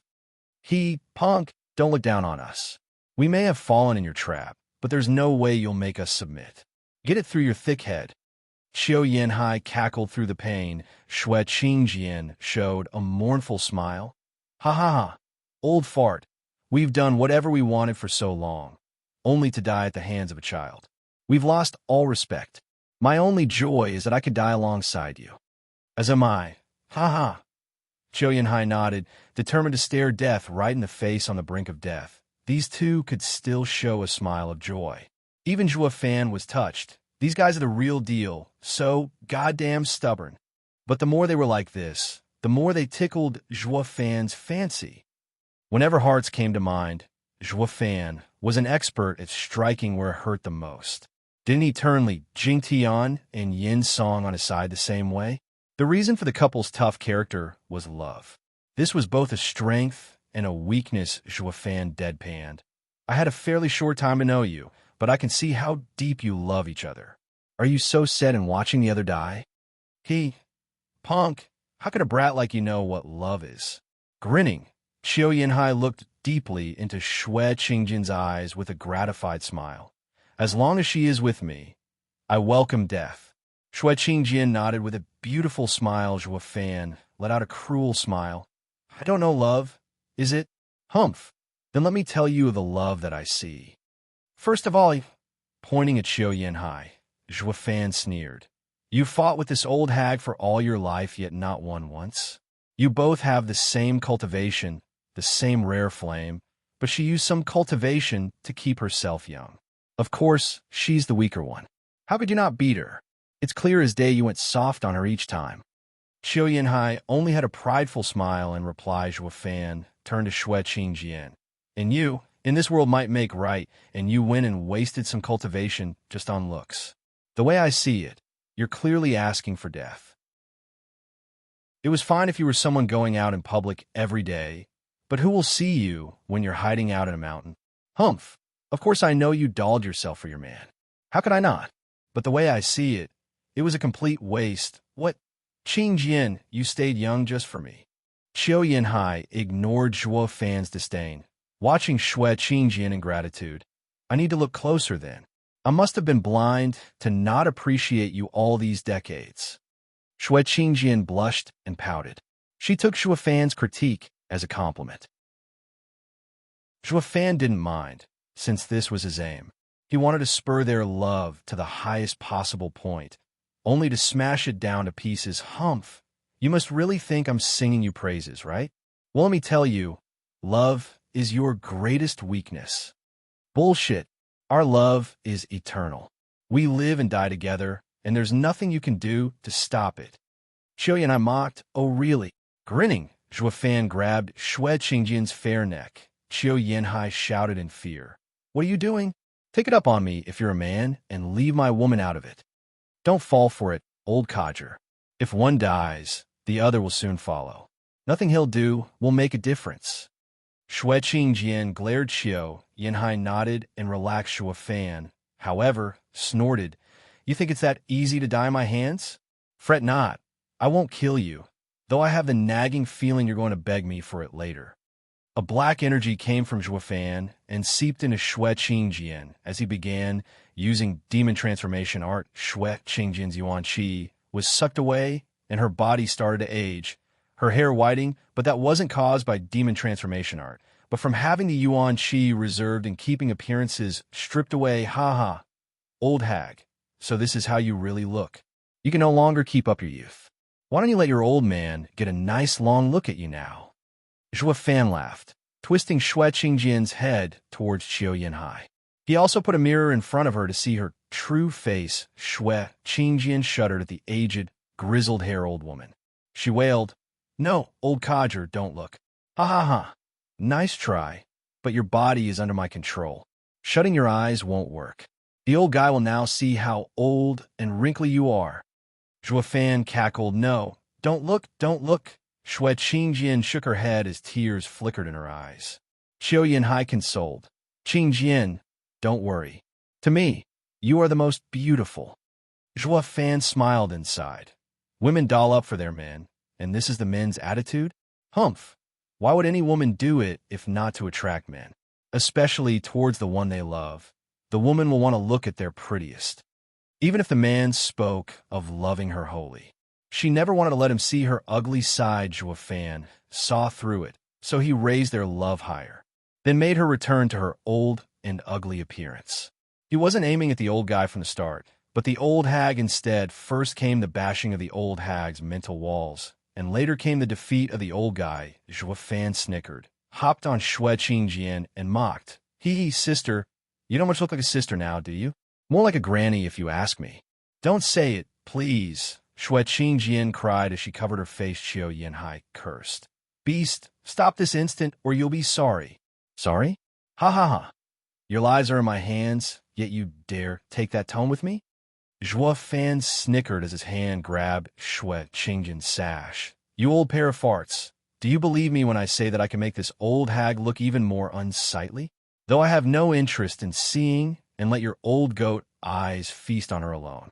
But I can't help but wonder, just how interested are you, old man, in this sister's fine body? Zhuo Fan punctuated by a light, pulling no. Xue Qingjian cried, her eyes already rolling in her skull. Qiu Yanhai was tearing up, sobbing a plea. As steward Zhuo, we submit. Please, just let her go. Don't shame us any more. I beg you. Qiu Yanhai, a mighty expert, was crying like a child, earning sympathy from any who would see him. Zhuo Fan turned to Xue Qingjian. To see the old hag nodding through her tears, as well, Zhuo Fan switched to a cheerful smile on the spot. Was that so hard? You could have done this from the start and spare yourself the suffering. Please rise, elders. Oh, how can anyone be so cruel to you, elders? I have with me some healing pills. Kindly take them, elders. Zhuo Fan suddenly turned bipolar, as if his previous demonic him was a different personality. He helped the two up with the proper respect and gave them a vial. The old couple was scared witless. Seeing the vial, they suddenly broke out in shivers. They recoiled and shook their heads vehemently. They dreaded any more of Zhuo Fan's pills, but Zhuo Fan raised an eyebrow and snapped. "You dare refuse my pills?" Shuddering again, the couple creaked over and took the pills under Zhuo Fan's watchful eye. Zhuo Fan beamed again. In this way, the Luo clan just got itself another pair of obedient elders witnessing everything. Li Jingtian's heart shook to the core. Steward Zhuo is an abomination to make these powerful experts crumble from his cruel ways in a matter of minutes. He is as demonic as it gets. He was grateful to high heaven for changing sides as fast as he did, or with Steward Zhuo's cruel methods. Who knew what boundless humiliation he would be showered with at that point? He'd have no reputation to speak of, ran thoroughly through the mud. Chapter 213, Deterrence. Chapter 213, Deterrence. After 6 hours, Qiu Yanhai and Xue Qingjian opened their eyes, having mostly healed their injuries. Xue Qingjian returned to her youth, to the beaming Zhuo Fan and Li Jingtian at the side. Now that the couple got up, Zhuo Fan came to them with a friendly laughter. "I guess congratulations are in order for your recovery. Now, let us all return to the clan." Shivering inside, the two staggered backward in fear. Don't look at me like I'm the enemy here. We're all on the same side now, no?" Zhuo Fan shrugged and smiled at Xue Qingjian. "Sister, did you already forget how close we siblings are?" Swallowing dryly, Xue Qingjian scampered behind Qiu Yanhai, like a mouse afraid of the cat.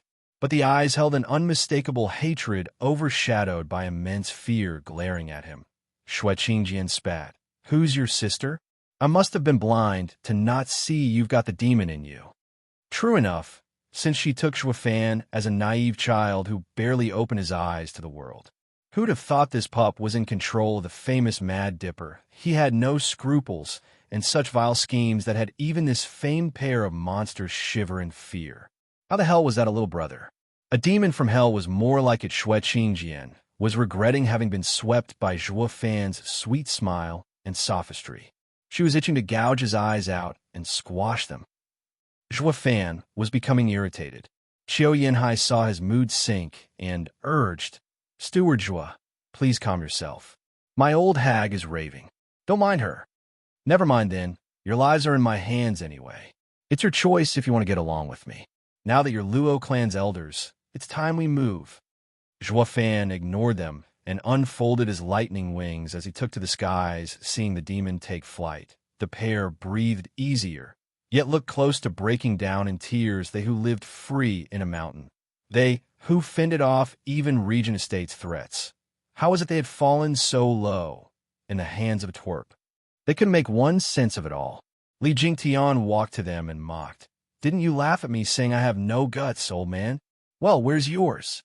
Smiling dejectedly, Qiu Yanhai shook his head and sighed. "I was at fault before. I didn't expect you to be so powerful." "Ha ha ha. As long as you know," Li Jingtian said, "but I am a man of immense willpower and not under complete control of the bloodworm. And the ones I ever followed never were ordinary. Try to look beyond Steward Zhuo's young looks. He does everything with calm and precision. Fierce tactics are a powerful man's tools. You won't lose out by following him." The two nodded after a long time. "And since we'll be working together in the future, I'll let you in on the basics to survive in the Luo clan." Making sure Zhuo Fan was far enough, Li Jingtian whispered the couple had their ears peeled. "Please tell us, brotherly, except for Steward Zhuo, anyone in the Luo clan are good people to get close to, especially our young miss. She's a must-to-win over. Steward Zhuo may be all about power play, looking down on all, but he is always devoted to the Luo clan. He will more often than not listen to young miss. So, if you ever get on his bad side, rush to the young miss and have her plead your case. That gets you off the punishment almost completely." Li Jingtian patted Qiu Yanhai's shoulder. While giving the two a serious look, the two were immensely grateful as they cupped their hands. "Thank you, brotherly. It's nothing. We are all in the same boat. You can dispense the courtesy." "Ha ha ha." Li Jingtian waved. Was he actually that caring? Of course not. The two were ignorant of the Luo clan's matters, but would figure it out easily in the first 3 days anyway. He reminded them earlier since this favor came cheap and saw no reason not to have them owe him one. Just when did I begin turning into such a vicious man? He sighed and suddenly scratched his head. Guess environment changes the man. At the gates of the imperial capital, Marshal Dugu was sitting astride his large horse and entering the city with his 5 godsons. The million-strong army was stationed 10 miles out. The news of Dugu Zhantian's return, the second of the 4 pillars to the court, was soon on the lips of every citizen. Your Majesty, Marshal Dugu is seeking an audience. Enter. In the golden palace of the imperial capital, the emperor was sitting on a lavish throne. Next to him was the man he often played chess with, Mr. Sima. Dugu Zhantian entered with large steps and bowed. Dugu Zhantian greets your Majesty. May you have a long and prosperous life. Ha ha ha. Marshal Dugu has come from far away. You must be weary, please sit. With a chuckle, the emperor walked to Dugu Zhantian and helped him to a chair. Any man would feel immensely grateful and honored. But Dugu Zhantian found it a matter of fact. He was after all a pillar of the empire. Wouldn't a man like him receive at least this much from the emperor? Marshal Dugu, how is the situation in Wen-Gei City? Dugu Zhantian just took a seat, and the emperor already started inquiring Dugu Zhantian's side. The circumstances are poor, I'm afraid. I have rushed to the rescue per the imperial edict, but I was late. Wen-Gei City had been under a terrible battle, in which the Luo clan lost 100,000 men. Watching Dugu Zhantian speak in such a grave tone, the emperor's heart sank. Then he heard him mention Luo clan's losses and spurted blood. Marshal Dugu, how can a third-rate clan like the Luo clan have 100,000 men? The emperor exclaimed, then cursed inside. Even me, who has rarely been outside the palace, knows it. How come you have no common sense? Marshal, did you see it yourself? No, actually. But when Luo clan's steward reported it, I also found it odd. That steward is Zhuo Fan. The emperor's face twitched. Of course it's him again. That brat is nothing but trouble. Speaking of so many casualties, as if it's the order of the day. Dugu Zhantian nodded. Your Majesty is wise. It is indeed Steward Zhuo who told me of Luo clan's casualties. I was also skeptical in trusting this man's careless talk. How can a small clan have so many people? Not even the 7 houses have so many. But Luo clan's losses were indeed great in that battle, with even their clan head falling victim. The emperor held his head and sighed. Marshal, Luo clan head is dead for almost 3 years now. What? Dugu Zhantian was shocked. Then he went beet red. Damn those wretched brats. They played me. But that's not the issue here. The problem is they made a fool of me in front of the emperor. Zhuo Fan, Yinhai, I will get you for this. Dugu Zhantian gnashed his teeth. The emperor shook his head, knowing he'd been had. Never mind then. Please tell me what you can about the Luo clan. Marshal. Dugu Zhantian was startled, then lowered his head in shame. From the moment he entered the Luo clan, all he'd heard about it was from Zhuo Fan's mouth, not getting the time to do his own investigation. And when it came to reporting, Zhuo Fan's words didn't look as truthful now. He realized he knew next to nothing about the Luo clan. Noticing his plight, the emperor didn't know whether to laugh or cry. Why did you even go to Wen-Gei City for? Are you just as sloppy with your enemy's intelligence as well? Never mind then. The emperor sighed. Are the Luo clans Luo Yinhai and Luo Yunchang all right? They're completely fine. Dugu Zhantian spoke. Then what of Captain Pang Yi, their elder Lei Yuntian, and his goddaughter Lei Yuding? Dugu Zhantian started answering all the questions the emperor had regarding the Luo clan's higher-ups. In the end, the emperor nodded. Since they are fine, the Luo clan suffered no losses. But this clan sure is capable to still be standing despite the ever-watchful eyes of Regent Estate and Hell Valley. Your Majesty, outside Blackwind Mountain, where Luo clan is located, there are 4/5 great arrays placed by the clan head. A normal expert would find it hard to infiltrate. Dugu Zhantian added. The emperor raised an eyebrow, then sent a shocking glance to Mr. Sima. This Shuifan kid is more and more impressive. I heard he could set arrays but never imagined he could set 4 fifth-grade ones. What, they were done by Zhuo Fan. De Vijantian cried out, sighing. The emperor only glanced at the old man. Just what have you been up to in Wingay's city? I asked you here to give me a report, but why is it me explaining things to you instead? The emperor continued. The Luo clan lost everything, even their clan head 3 years ago, leaving only the siblings, Steward, and Captain Pangy behind. The current Luo clan has been brought about by Zhuo Fan, and it's this kid. The emperor began recounting Zhuo Fan's acts of troublemaking through the empire. Once he finished with the mess he left in Drifting Flowers edifice, he added, "This kid is a rare talent, but a pity he's too volatile. He makes me like him and hate him all at the same time. Luo clan's problems are due to him, but it is also he who made the Luo clan stand tall. I just can't tell if this bizarre steward is a blessing or calamity for the Luo clan." Blinking, De Vijantian was speechless. He never took Zhuo Fan as an array master. As for all the stunts he pulled, De Vijantian couldn't care less. Hell, what soldier doesn't pull stunts? Skill is all that matters. I must have him in my camp. De Vijantian's mind was set. By the way, Marshal, is there anything else you'd like to report? The emperor had no expectation at this point, but still asked De Vijantian rushed to say, "Yes, it involves the Hell Valley and 2 other houses' evidence of attacking the Luo clan. Please make a decision, Your Majesty. These 3 houses had tried going into Wingay City while I was there." De Vijantian took the 3 jade slips out. The emperor's eyes lit up and laughed. "With this evidence, I'll finally take them down a notch. Did you see Regent Estate there as well?" De Vijantian shook his head. "Among the 7 houses House Lords group I saw in Wingay City, none were from Regent Estate." "I see. That cousin of mine sure likes to hide all traces. He's sure to plan something insidious." Throwing away the 3 jade slips, the emperor barked, "Humph! I will use these 3 houses as a testament to my power. Let all see who is the true ruler of these lands." Chapter 214. The Dreaded Divine Dragons. Chapter 214. The Dreaded Divine Dragons.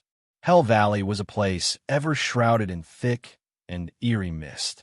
Today, however, was an exceptionally sunny day and cleared the view somewhat. Despite the warm glow of the sun promised joy, the Hell Valley's denizens' hearts were in a haze.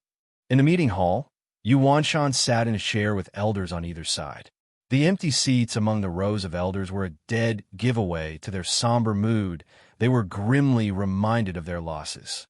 It had been 2 years since their wisest elder, Yugiki, was killed. In this time, the valley sent their best in getting revenge for such a heavy blow. The irony was, instead of the corpse of their most hated enemy, Zhuo Fan, being brought, even more losses were added to the pile. Putting aside their very first elder losses in Wingay City, because of Zhuo Fan as well, after Yugiki fell, the head count slowly included 3rd elder, 4th elder, 6th elder.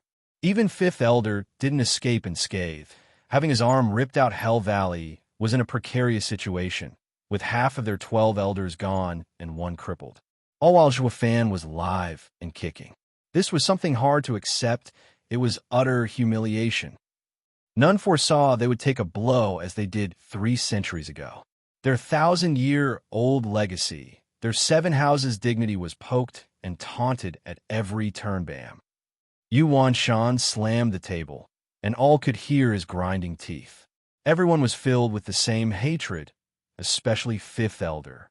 He touched his wounded shoulder as fire threatens to escape his eyes every time he cursed one name over and over in his mind, Zhuo Fan. But they were now stuck. They pushed the imperial family too far, and the latter summoned Marshal Dugu to drive fear into them.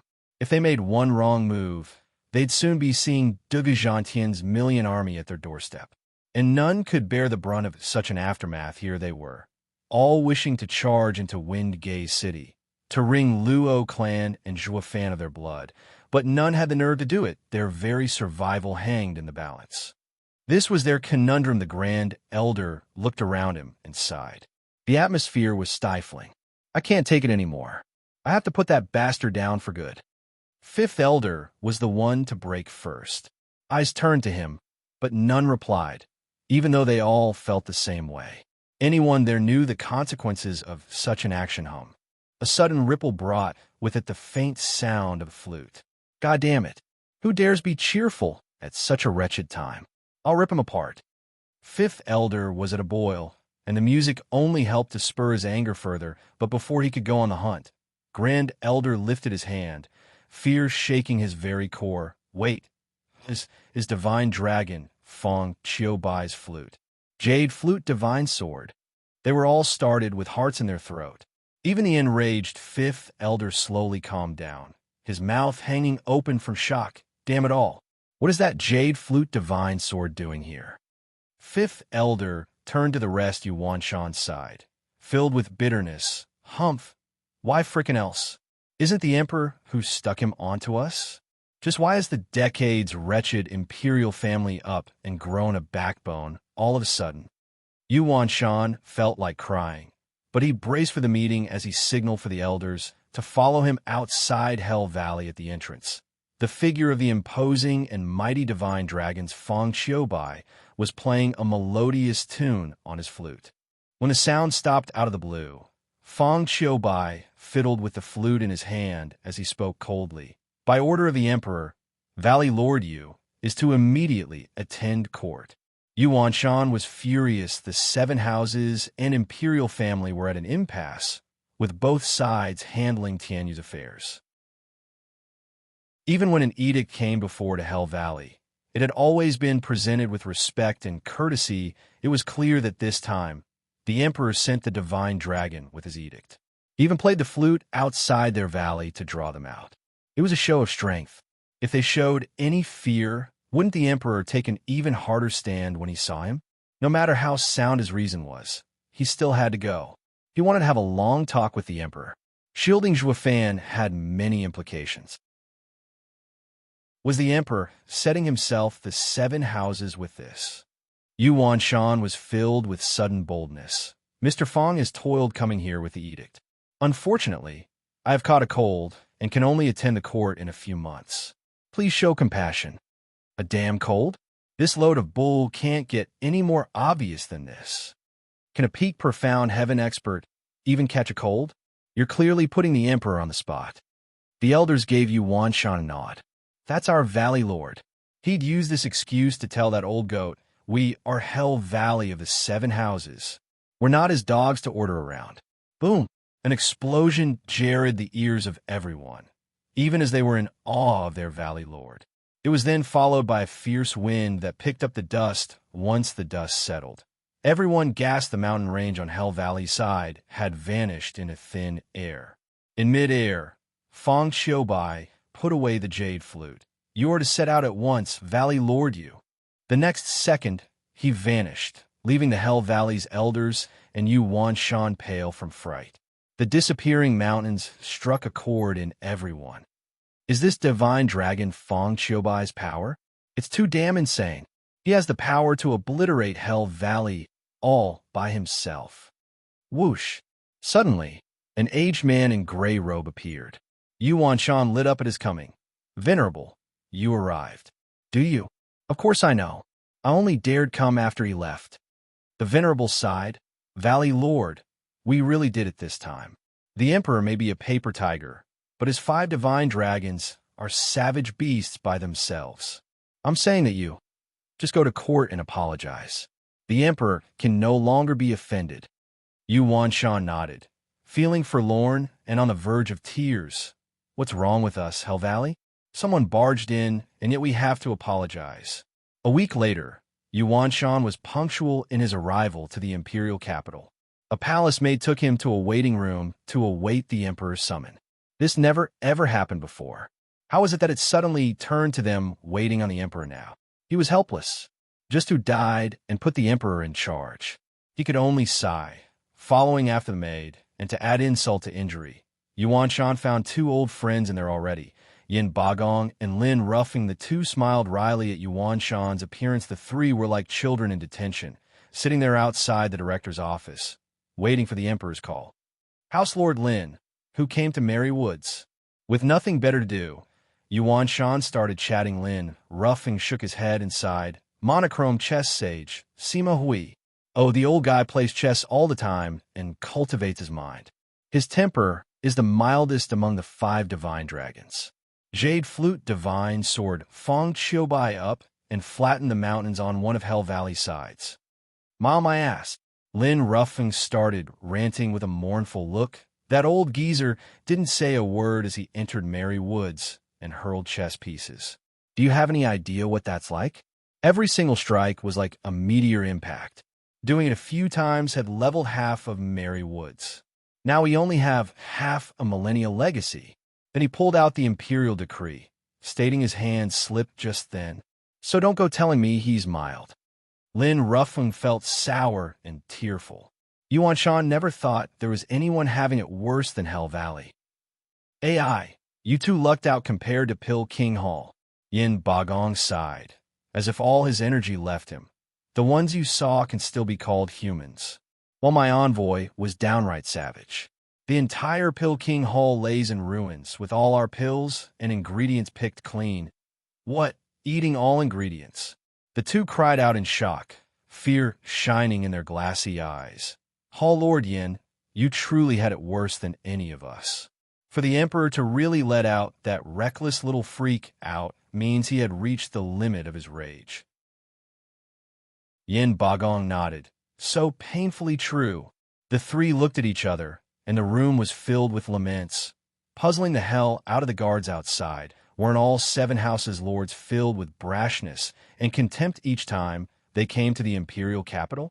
Why was it that this time they were like lambs going to the gallows? All they heard from the tree were wails and sighs. Chapter 215. The Tiger Leaves the Mountain. Chapter 215. The Tiger Leaves the Mountain. House Lords, His Majesty is summoning you.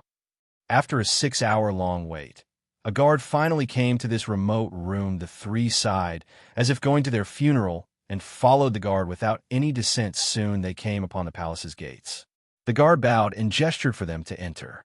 With a deep breath, the 3 slipped into the hall. They saw the Emperor dignified on his throne, with Sima Hui next to him. At the end of the stairs, in front of the throne, stood the tall and mighty Marshal Dugu. The 3 swallowed dryly, feeling as if their hearts were in a vice when these men's gazes landed on them.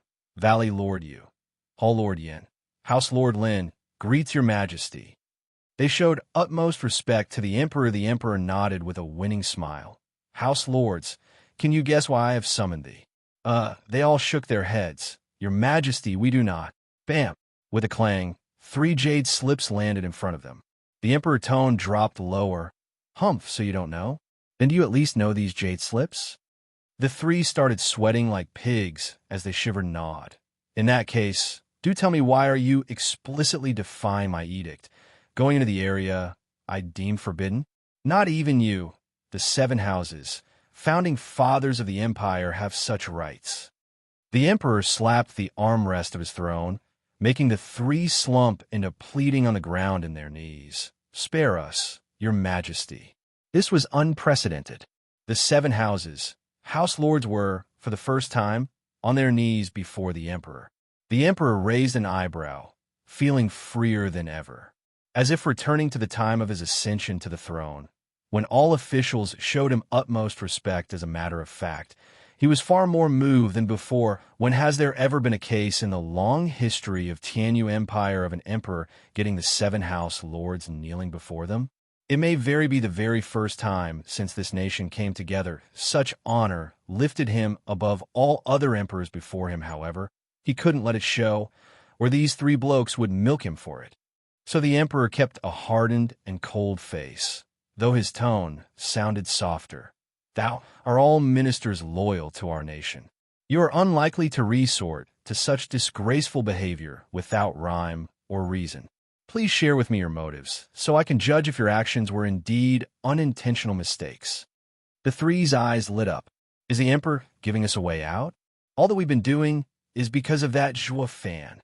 As long as that fool dies, Luo clan and Wingay city are of no importance.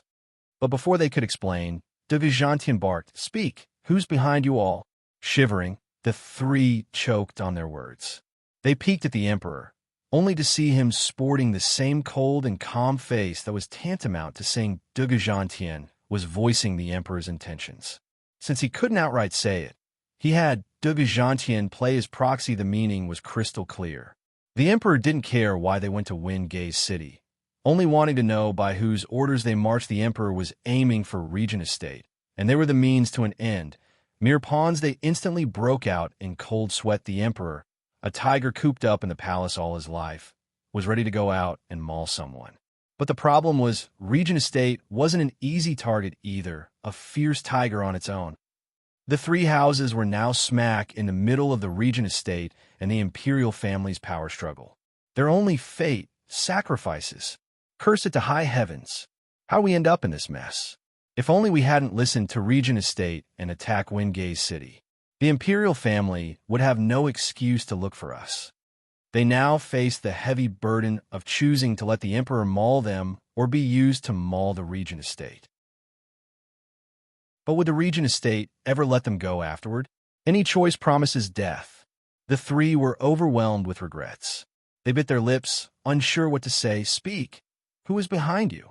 Dugajantian barked and pressured them with his powerful soul. If it were any other occasion, the three-peak profound heaven experts could have stood firm, since they were on the verge of advancing to the radiant stage. But now, however, they were frightened, their spirit shaken, and this show of force broke through their mental walls, making their clenched jaws relax. But then, a loud shout echoed. Regent Estate Lord Huangpu Tianyuan and Prime Minister Zhuge Changfeng are requesting audience. Eyes widening, the emperor and the other two men were shocked for the estate lord to burst in at such a crucial time. His intention had to be premeditated. More importantly, why was he coming along with Zhuge Changfeng? This spelled trouble. The three house lords heard Huangpu Tianyuan was coming and retightened their jaws. Thank God Regent Estate was scared of getting involved in this, so they came to the rescue. We've been done for otherwise. Yuan Shan breathed in and calmed his heart. The emperor narrowed his eyes. Let them in. This damn tiger can no longer sit on his mountain. Sima Hui muttered. The emperor nodded with a grave expression.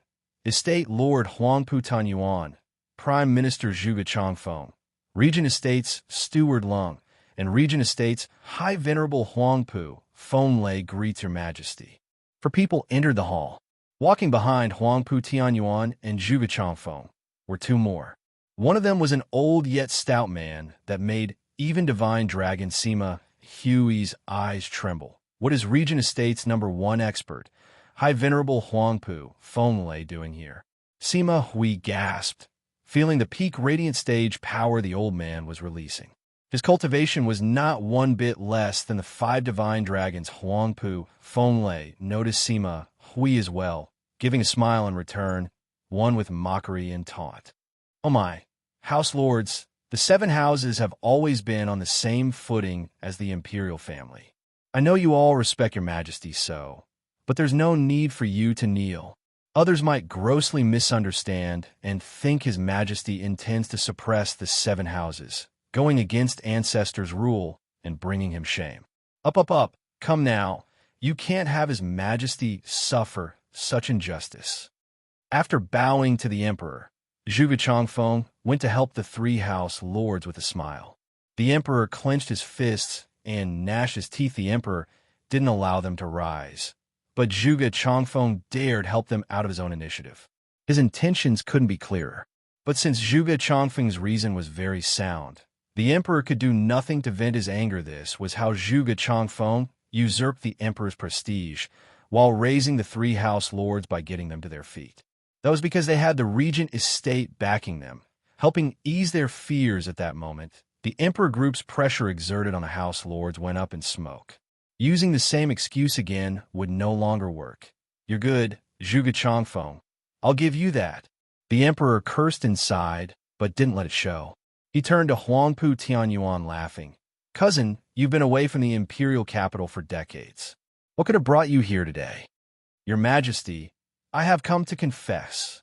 Huangpu Tianyuan bowed. The emperor's brow shook. Despite not understanding, he added, Cousin, I do not understand. Regent estate is kin to the imperial family and always proper, defending the caged dragon city in the imperial family stead.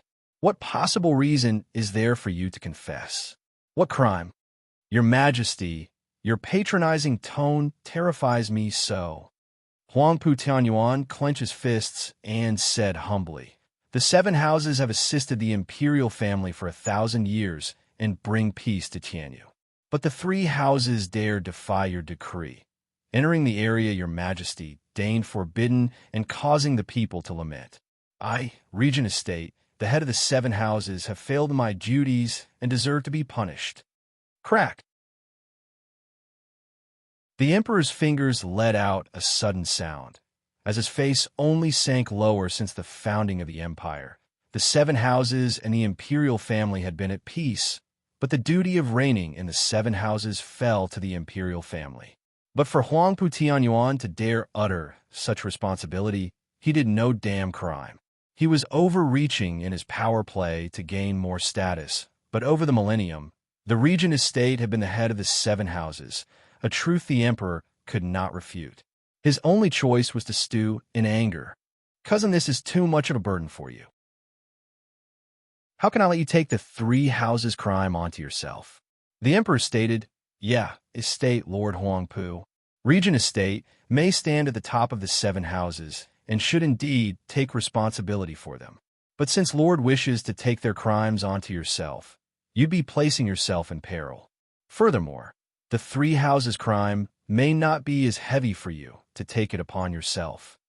Zhuge Changfeng revealed a wicked grin as he eyed the Emperor, widening his eyes. The Emperor smiled coldly. Is the Prime Minister implying that I am wrong? I wouldn't dream of it. Your Majesty is not wrong in the least. Just that this matter is so minor. Zhuge Changfeng's contempt was clear to all. The Emperor was enraged, on the verge of blowing a fuse. Chapter 216, Exploit. Chapter 216, Exploit. So according to you, Zhuge Changfeng, openly defying an imperial edict is a trifle? Dugu Zhantian spoke coldly with a booming voice. If everyone does it, what would become of the imperial family's dignity? Brushing away his outburst with a smile and a wave, Zhuge Changfeng shook his head. Marshal, ease your anger. That is not what I meant at all. Defying the imperial edict has and always will be a serious crime. But in the case where the ruler is rash and tyrannical. Say that again. Dugu Zhantian barked. Zhuge Changfeng waved his hand with a dismissing smile. Ha! Marshal need not be angry. I wasn't speaking of His Majesty. His Majesty is an upstanding ruler. Even more than that, right? The Emperor's heart shivered. He and Sima, Hui, both snorting inside the three, were putting the squeeze on the three house lords just to avoid this particular mess. Only so they could hold one over the Regent Estate. But now, Zhuge Changfeng had breached this topic, and the Emperor couldn't stay silent. The Emperor gave a curt nod for them to elaborate on the reason behind this mess. The three house lords straightened their backs and cupped their hands. Your Majesty, all that transpired is due to one man, Windgate City's Luo clan steward, Zhuofan. Yuan Shan then followed with painting Zhuofan in a gruesome way, and with flourishing detail, the Emperor simply sat there in his throne. He long knew of Zhuofan's adventures, so why tell him again? Yet, despite knowing, the Emperor let Zhuofan cause all the trouble he wanted, but now, all he wished was to avoid and bury this topic for good. Once Yuan Shan finished, Huangpu Tianyuan continued. Your Majesty, this vile spawn defies the seven houses' dignity. I beseech your Majesty to lift the ban on Windgate City and allow us to exact capital punishment on this wretched beast, to show the nation how upright your Majesty is. This time the Emperor was in a real bind. Instead of having the three houses turn on Regent Estate, the latter got a strike against the Luo clan and ruin his plans. Tap tap. The Emperor wrapped his fingers on the armrest in deep thought. Due to the havoc the Hell Valley and Veiled Dragon Pavilion had inflicted on the people 3 years ago in Windgate City, I have elected to turn it into a forbidden ground. But I see that overlooking one man has caused endless suffering once again. My heart is in pain. They all knew where he was going with this, sporting large winning grins, and sure enough, the emperor continued with, "I shall not look into your first offense, but you are not to step into Wind Gaze City again. If you want to catch that beast, you will have to wait for him to come out. Your Majesty's heart is with the people. The Empire rejoices in having you." Huangpu Tinyuan's group cupped their hands in heartfelt admiration, but the sneer on their faces was plain to see. This hidden battle between Emperor and Regent Estate ended with the former's complete defeat. Not only did he not seize Regent Estate's weakness, with the three houses getting away scot-free. What was worse, he was unable to defend his chess piece, Wind Gaze City, almost throwing it to the wolves. The Emperor's might faded, earning the ridicule of all. "Thank you, Your Majesty." Yu Wanshan bowed like the rest, and then showed the same respect to Huangpu Tanyuan. "Thank you, Estate Lord Huangpu." The Emperor felt he was choking on something where neither choice of swallowing or spitting out was any good. He resolved to just stare at them with all the anger his eyes could muster. Huangpu Tianyuan simply ignored it and half bowed. "Your Majesty, we are most grateful for your mercy. We shall take our leave." He didn't care if the Emperor had other intentions. He simply turned around and left. It was a clear disregard of the Emperor's position, and yet the Emperor could only glare with hatred. "Hold on." The people turned to see monochrome chess sage stomping over, with fire in his eyes, at High Venerable Huangpu Fenglei. "It's been so long, Sir Huangpu. Would you care for a game of chess?" Not letting the other respond, Sima Hui directly launched a chess piece at Huangpu Fenglei. A great power suddenly pressed on everyone's shoulders. The House Lords were all peak profound heaven experts, but just this meager chess piece had them all feel as if a mountain was bearing down on them. They couldn't even step back, blood draining from their faces. Divine Dragon Sima Hui's attack was terrifying. Yet Huangpu Fenglei simply stepped before them without fear. He extended 2 fingers and caught the piece as if it was nothing, dispelling the pressure with his gesture. Squinting, Sima Hui didn't expect for Huangpu Fenglei to be so strong as to take his attack so easily. With a grin, Huangpu Fenglei spoke, "Mr. Sima's chess skill is exquisite. How could a martial artist such as I compare with a chess sage such as you? I would only disgrace you by playing." Huangpu Fenglei then flicked the chess piece back. A pressure far greater than before came down on Sima Hui, and the Emperor Sima Hui took a rush step forward to protect the Emperor and was going to use 2 fingers as well. But the power was too great and forced him to take a step back. Looking aghast at Huangpu Fenglei, Sima Hui said, "After not seeing each other for so many decades, Mr. Huangpu's power has greatly increased. I'm afraid I may no longer be your match." "You're too kind, Mr. Sima is far more talented than I. Only Mr. Sima indulges in chess while I merely work hard in my training." With a mocking laughter, Huangpu Fenglei gave Huangpu Qingyun's group a look.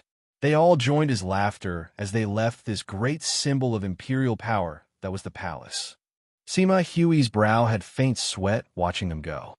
He looked down to see how deep an imprint his foot left when he withdrew. Huangpu Fenglei's power was dreadful. To force a divine dragon to leave such a mark on the floor. Bam! The Emperor shot to his feet and knocked over a candle stand as he cursed. "These traitorous mongrels have gone too far. They come to my palace, asking for my obedience?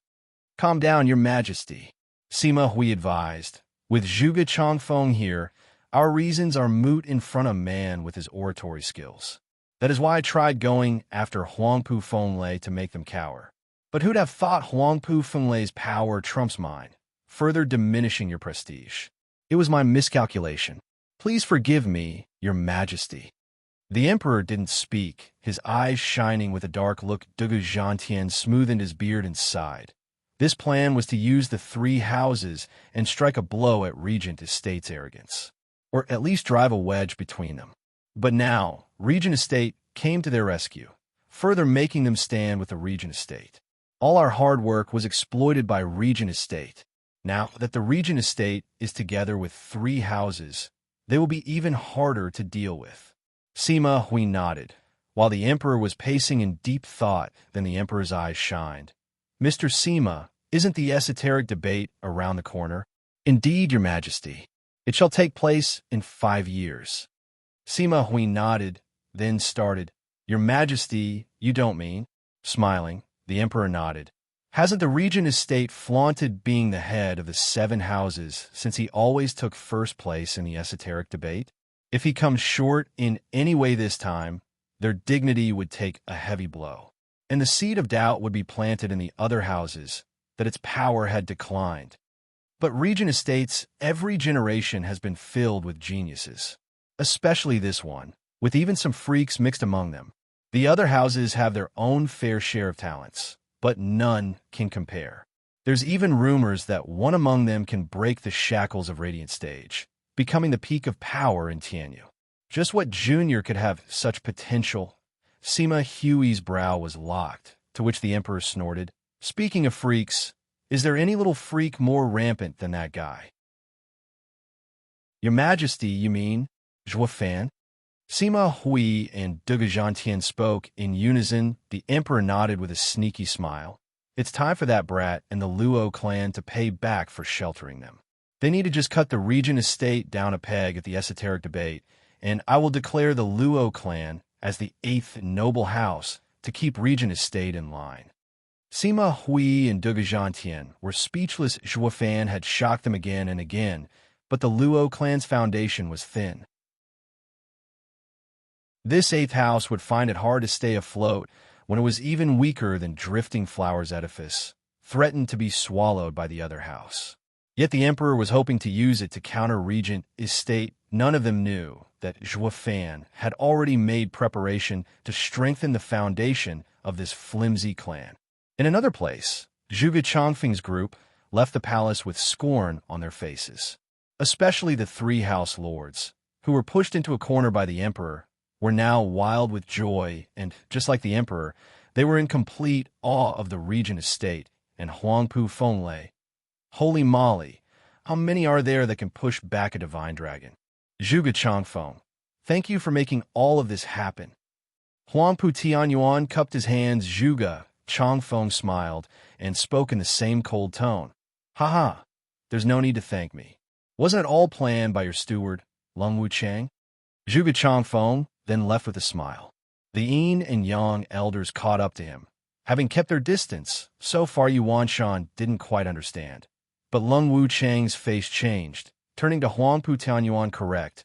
All was planned by Lung Wuchang, including the 3 house lord detainment by the emperor. It was all done so he could save the 3 houses at the best moment and become more reliant on the regent estate, what was once a scheme privy to only he and Huangpu Tianyuan. It was seen through by Zhuge Changfeng in an instant. Watching Zhuge Changfeng's shrinking figure, Lung Wuchang and Huangpu Tianyuan felt an odd chill. No wonder Zhuge Changfeng was the head of the 4 pillars. He was frightening. Zhuge Changfeng himself was sporting a mystifying smile. Prime Minister must be glad. The white-haired elder smiled. Zhuge Changfeng nodded. I just saw a bunch of fools getting happy having scored an empty victory. But, the elders were puzzled. Zhuge Changfeng was quite vague. But Yuan has ruled these lands for 1,000 years for a reason. To not even see through a chess player's unfathomable skill, he still dares to play with cloak and dagger? So this is the extent of unwanted contriver. Chapter 217. The Suicidal Life and Death Art. Chapter 217. The Suicidal Life and Death Art. 4 figures fell on Blackwind Mountain.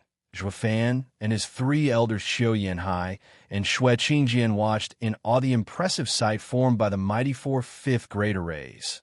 Luo clan is outstanding to this extent that it's no wonder its steward is so cunning and able. But how come we never heard of it? The 2 looked at each other, puzzled. Zhuo Fan knew all too well what dwelled on their mind, but didn't dispel their doubts, only made a path through the arrays with a sign. He took the lead, and the others rushed to follow. Once back in the clan, Zhuo Fan called for a general meeting to introduce their newest elders. The 2 elders were presented with the sight of people no stronger than ants. Knowing they could kill these people with their thumb, it instilled a deep sense of disappointment in the old couple, though, after having received Zhuo Fan's cruelty, It curved their characters so as to not let it show. Only when Zhuo Fan introduced Luo Yunchang did their eyes shine. Recalling Li Jingtian's words, they showed utmost respect for Luo Yunchang. Shui Qingjian even held her shoulder. Young miss, you are the picture of beauty, like an angel from above. I can't help but rue the day a rotten punk would have you for himself. Oh ho ho ho. Luo Yunchang blushed and shook her head, but her heart was grateful as she sneaked a peek at Zhuo Fan. She also found the two elders quite likable. They were radiant stage experts, yet so calm and mild. Unlike the arrogant stereotype, everyone knew, though clueless, this was all brought about by Zhuo Fan's thorough and unyielding discipline. The man in question was right now frowning. Why are these two who always snap back with how great they are in Tianyu suddenly fawning? And why at Luo Yunchang? Turning to Li Jingtian, he caught the latter looking elsewhere entirely. This has nothing to do with me. Now that introductions are out of the way, the others may return to their tasks. Zhuo Fan's clap left only Luo Yunchang and the four elders behind. He turned to the couple. You two will be watching over the Black Flame Array in the south and the Ice Shadows Array in the north. I will later tell you how to wield them, working alongside Elder Yin and Elder Li's arrays. The Luo clan will never know defeat. Understood. Qiu Yanhai and Shui Qingjian cupped their hands. Luo Yunchang was overjoyed, knowing the four experts would turn the mountain into an impenetrable fortress. Not even a 7-houses siege could make her worry now. Also, Zhuo Fan's hand flashed and offered a jade slip.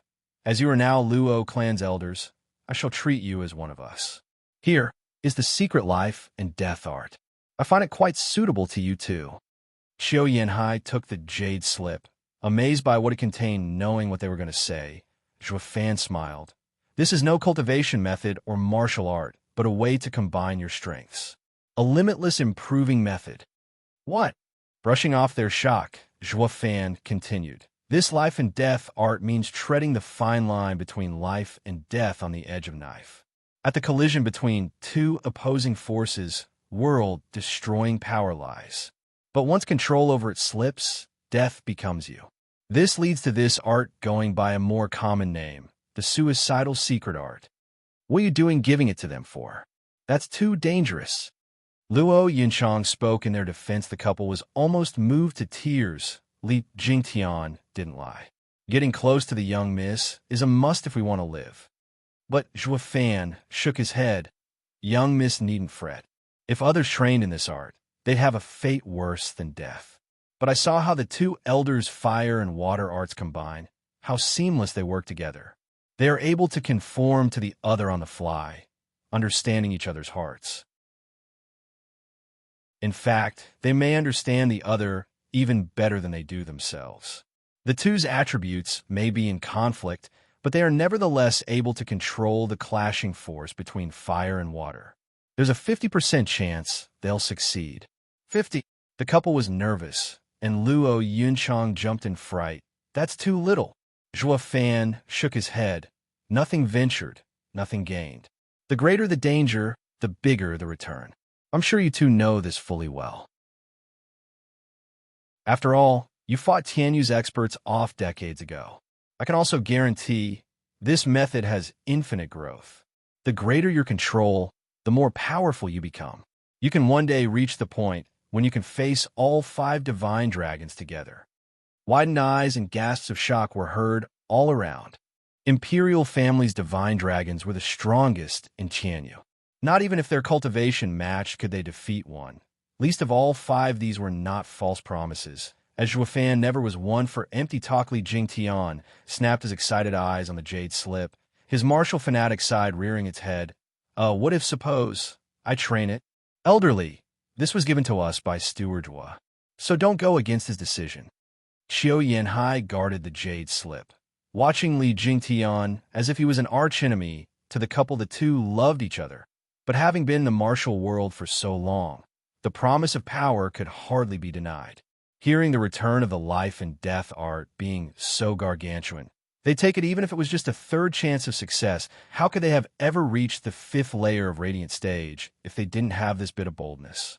Though Li Jingtian's eyes never faltered from the jade slip, Zhuo Fan dismissed his fervent greed. Elderly, it's not for you. I'll be blunt. Train it and die. What nonsense is that? With my talent, my aptitude, my power, I am better than them in everything. Li Jingtian rebuked, Zhuo Fan shrugged, and turned to the two. The couple was now eagerly combing through the information in the jade slip. 15 minutes later, they looked dumbfounded. Sporting an extra red face, Li Jingtian was startled and impatient. Well, spit it out. Is the art so intricate not even you two can unravel? Give it here. Let this old man have a look. Beat it. It won't do you any good, even if you do look. Shui Qingjian glared at him. Qiu Yanhai lowered his head in embarrassment. Hey, Steward Zhuo, just where did you pick a dual cultivation art? You're putting us on the spot. Dual cultivation art. Li Jingtian's eyes bugged out as he stammered. Zhuo Fan cracked up. Haha, life and death art needs two people that are closer to each other than their relatives, yet of opposite cultivation methods. Only this can bring out its power. If your feelings are true, they will be conveyed and fruit will blossom. If all you have is lust, death follows. Elderly, you and me are lone wolves. It doesn't suit us. Li Jingtian only smirked. The couple felt quite shy at this point, then blushed harder as they looked at each other. Steward Zhuo, we also can't cultivate it. Qiu Yanhai twiddled his thumbs. Me and Qingjian never actually done that. Raising an eyebrow, Zhuo Fan asked, You've never done it for decades, yet are so in tune with each other? Then what are you waiting for? Luo Yunchang clapped. It's been ages since we had a wedding in the Luo clan. Please let me arrange it all for the elders on a most auspicious day. The couple's faces went redder. Acting like shy teenagers, Zhuo Fan's eyes widened and shouted, What auspicious! What arrangement! That's so quaint and cliché. Just get on already and train that art. Blast it, for decades you've been around a bell, yet never tapped that fine booty. Shame on you. She even dolled up for decades for you in vain. So get your ass in gear already. Bam! Zhuo Fan kicked Qiu Yanhai's ass, but the old geezer wasn't the least bit angry. He took Shui Qingjian's hand and left giggling. Qingjian, it's Steward Zhuo's order. I don't have a choice. For the sake of the clan, we must bear through this hardship. Ha! Pervert! Shui Qingjian rolled her eyes, yet left with her blushing head lowered. Luo Yunchang watched the loving couple in envy. She turned to Zhuo Fan with a pout. You say that, but you are no different. Zhuo Fan looked at her. Obliviously, Jingtian laughed. Steward Zhuo, you shouldn't waste. Zhuo Fan's eyes snapped to him before he finished, scaring him from continuing, so you do understand. Young miss, I did my best to help you up to here. Li Jingtian started looking elsewhere all of a sudden. Yin Song started flattering Zhuo Fan. Steward Zhuo, please give me an art too. Didn't I give you refining skills? Zhuo Fan asked. Yin Song scratched his head. Ha ha ha, now that you mention it. But I'm a cultivator first, before an alchemist. One with dreams of greatness. Fine, I understand perfectly. Zhuo Fan offered a jade slip. I'm not too fond of poisons, but since you're with me, I will be sure to give you what you deserve. This here is a high profound ranked martial art, 9/9's fantasy palm. It also contains the formula for making the world's 81 strangest poisons beside the myriad of palm attacks. It also wields 81 poisons, each with 81 variations. Each change conforms to any man, to any environment, ever evolving. In short, the poison's only cure is if you remove it yourself. It is thus named Lord over life and death. Take it and go. Yin Song took the jade slip with trembling hands and fervent gaze. This is leagues above the rainbow cloud palm. It's incomparable. Steward Zhuo, you are so amazing and grand. I knew I made the right choice following you. Cut the flattery. Just make sure to give your all in your tasks. Zhuo Fan waved him off. Li Jingtian stroked his chin. What is up with today? Steward Zhuo is handing treasures left and right. Forget the odd couple. He's even given Yin Song something after just one word of pleading.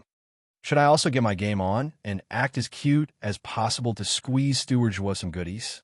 But he shook his head in the end. He knew very well when to stop. It was better to do it after he trained Wraith Art to peak first, but then a sudden shout came from outside Blackwind Mountain. "Brother, I came to visit." Fan raised an eyebrow and shook his head after knowing who it was. Chapter 218, Acting Bestowed Elder. Chapter 218, Acting Bestowed Elder. Fan ended the meeting with a shake of his hand, sending the elders into obscurity. He had no intention of showing the world Luo clan's experts. He turned to Luo Yunchang with a smile. "Young miss, I would like you to kindly welcome our honored guest." Luo Yunchang had no idea who dropped by, but since Fan wished her to go, she would gladly do it. And of course, since she was a young miss, she had a role to play, her dainty hand raised. Luo Yunchang softly spoke. "Steward Zhua, please help me to our guest." He rolled his eyes. She's no disabled 70-year-old hag. What help? Nevertheless, towards this silly request, Fan didn't flare out, as to not receive this pampered tongue lashing.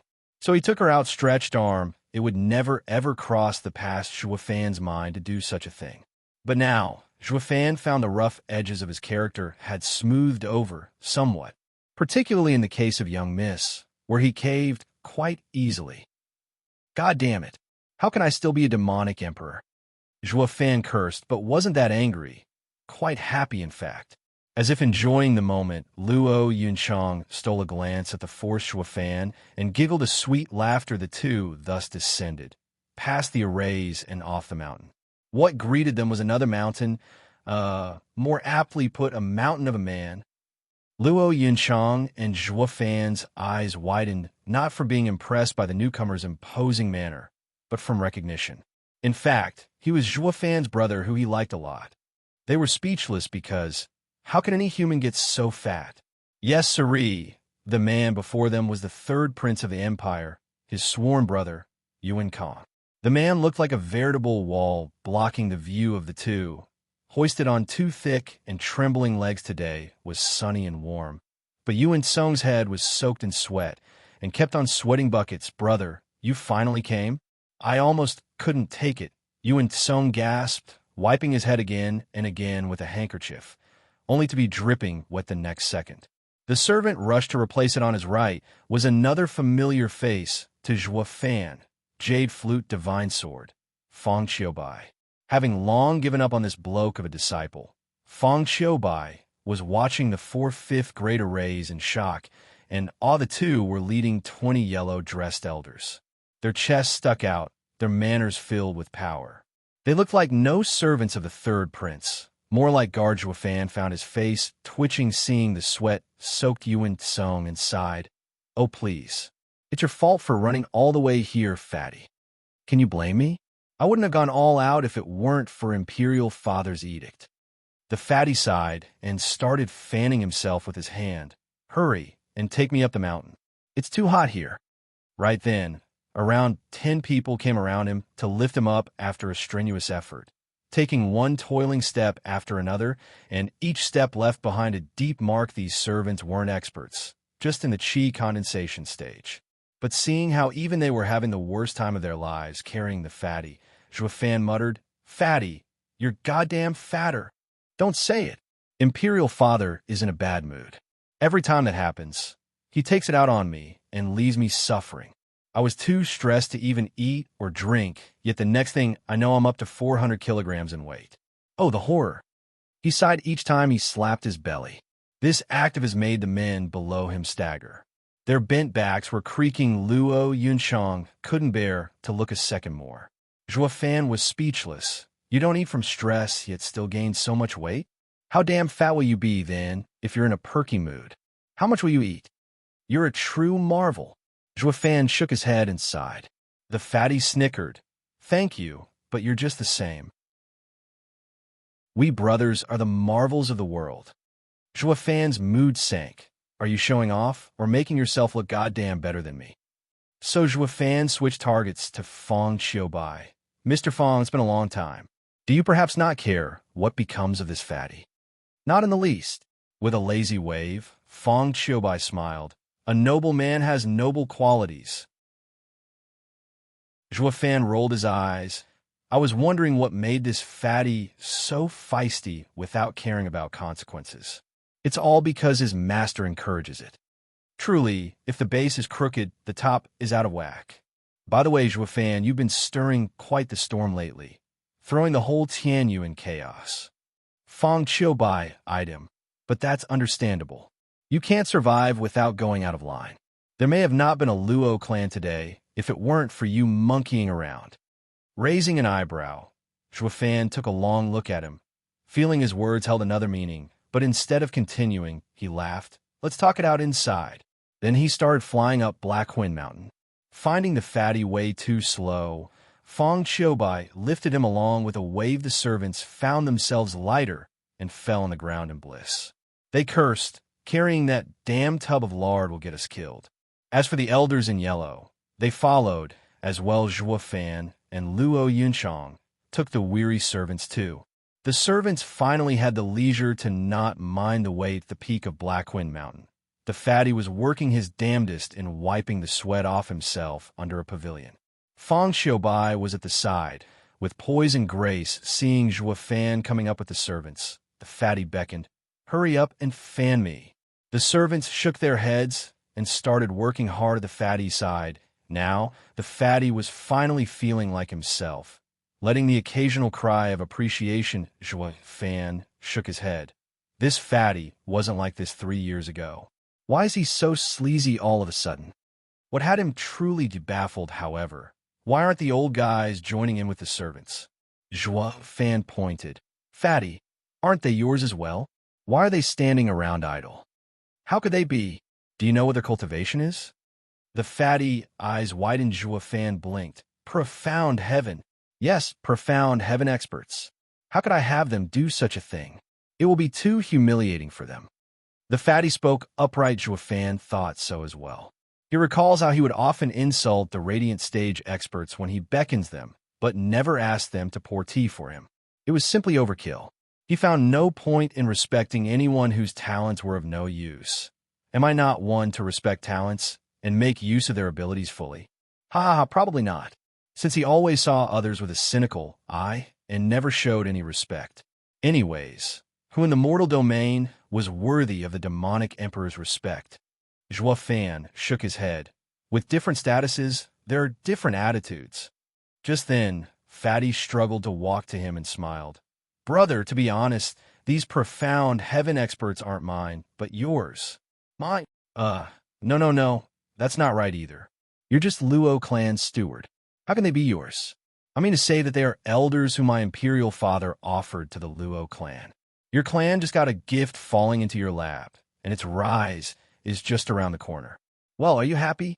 The fatty laughed at Zhuofan's dumbstruck face. Luo Yunchang's eyes shined in glee.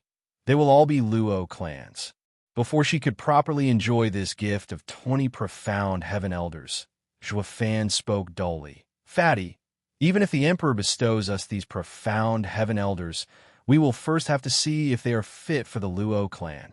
The fatty was totally clueless what he was getting at. Luo clan, a third-rate clan, had a sudden windfall of 20 profound heaven experts, and they should be wild with joy. Even a first-rate clan would be dancing around and thank the emperor by now, so why was this Zhuofan so cold, even trying to reject them?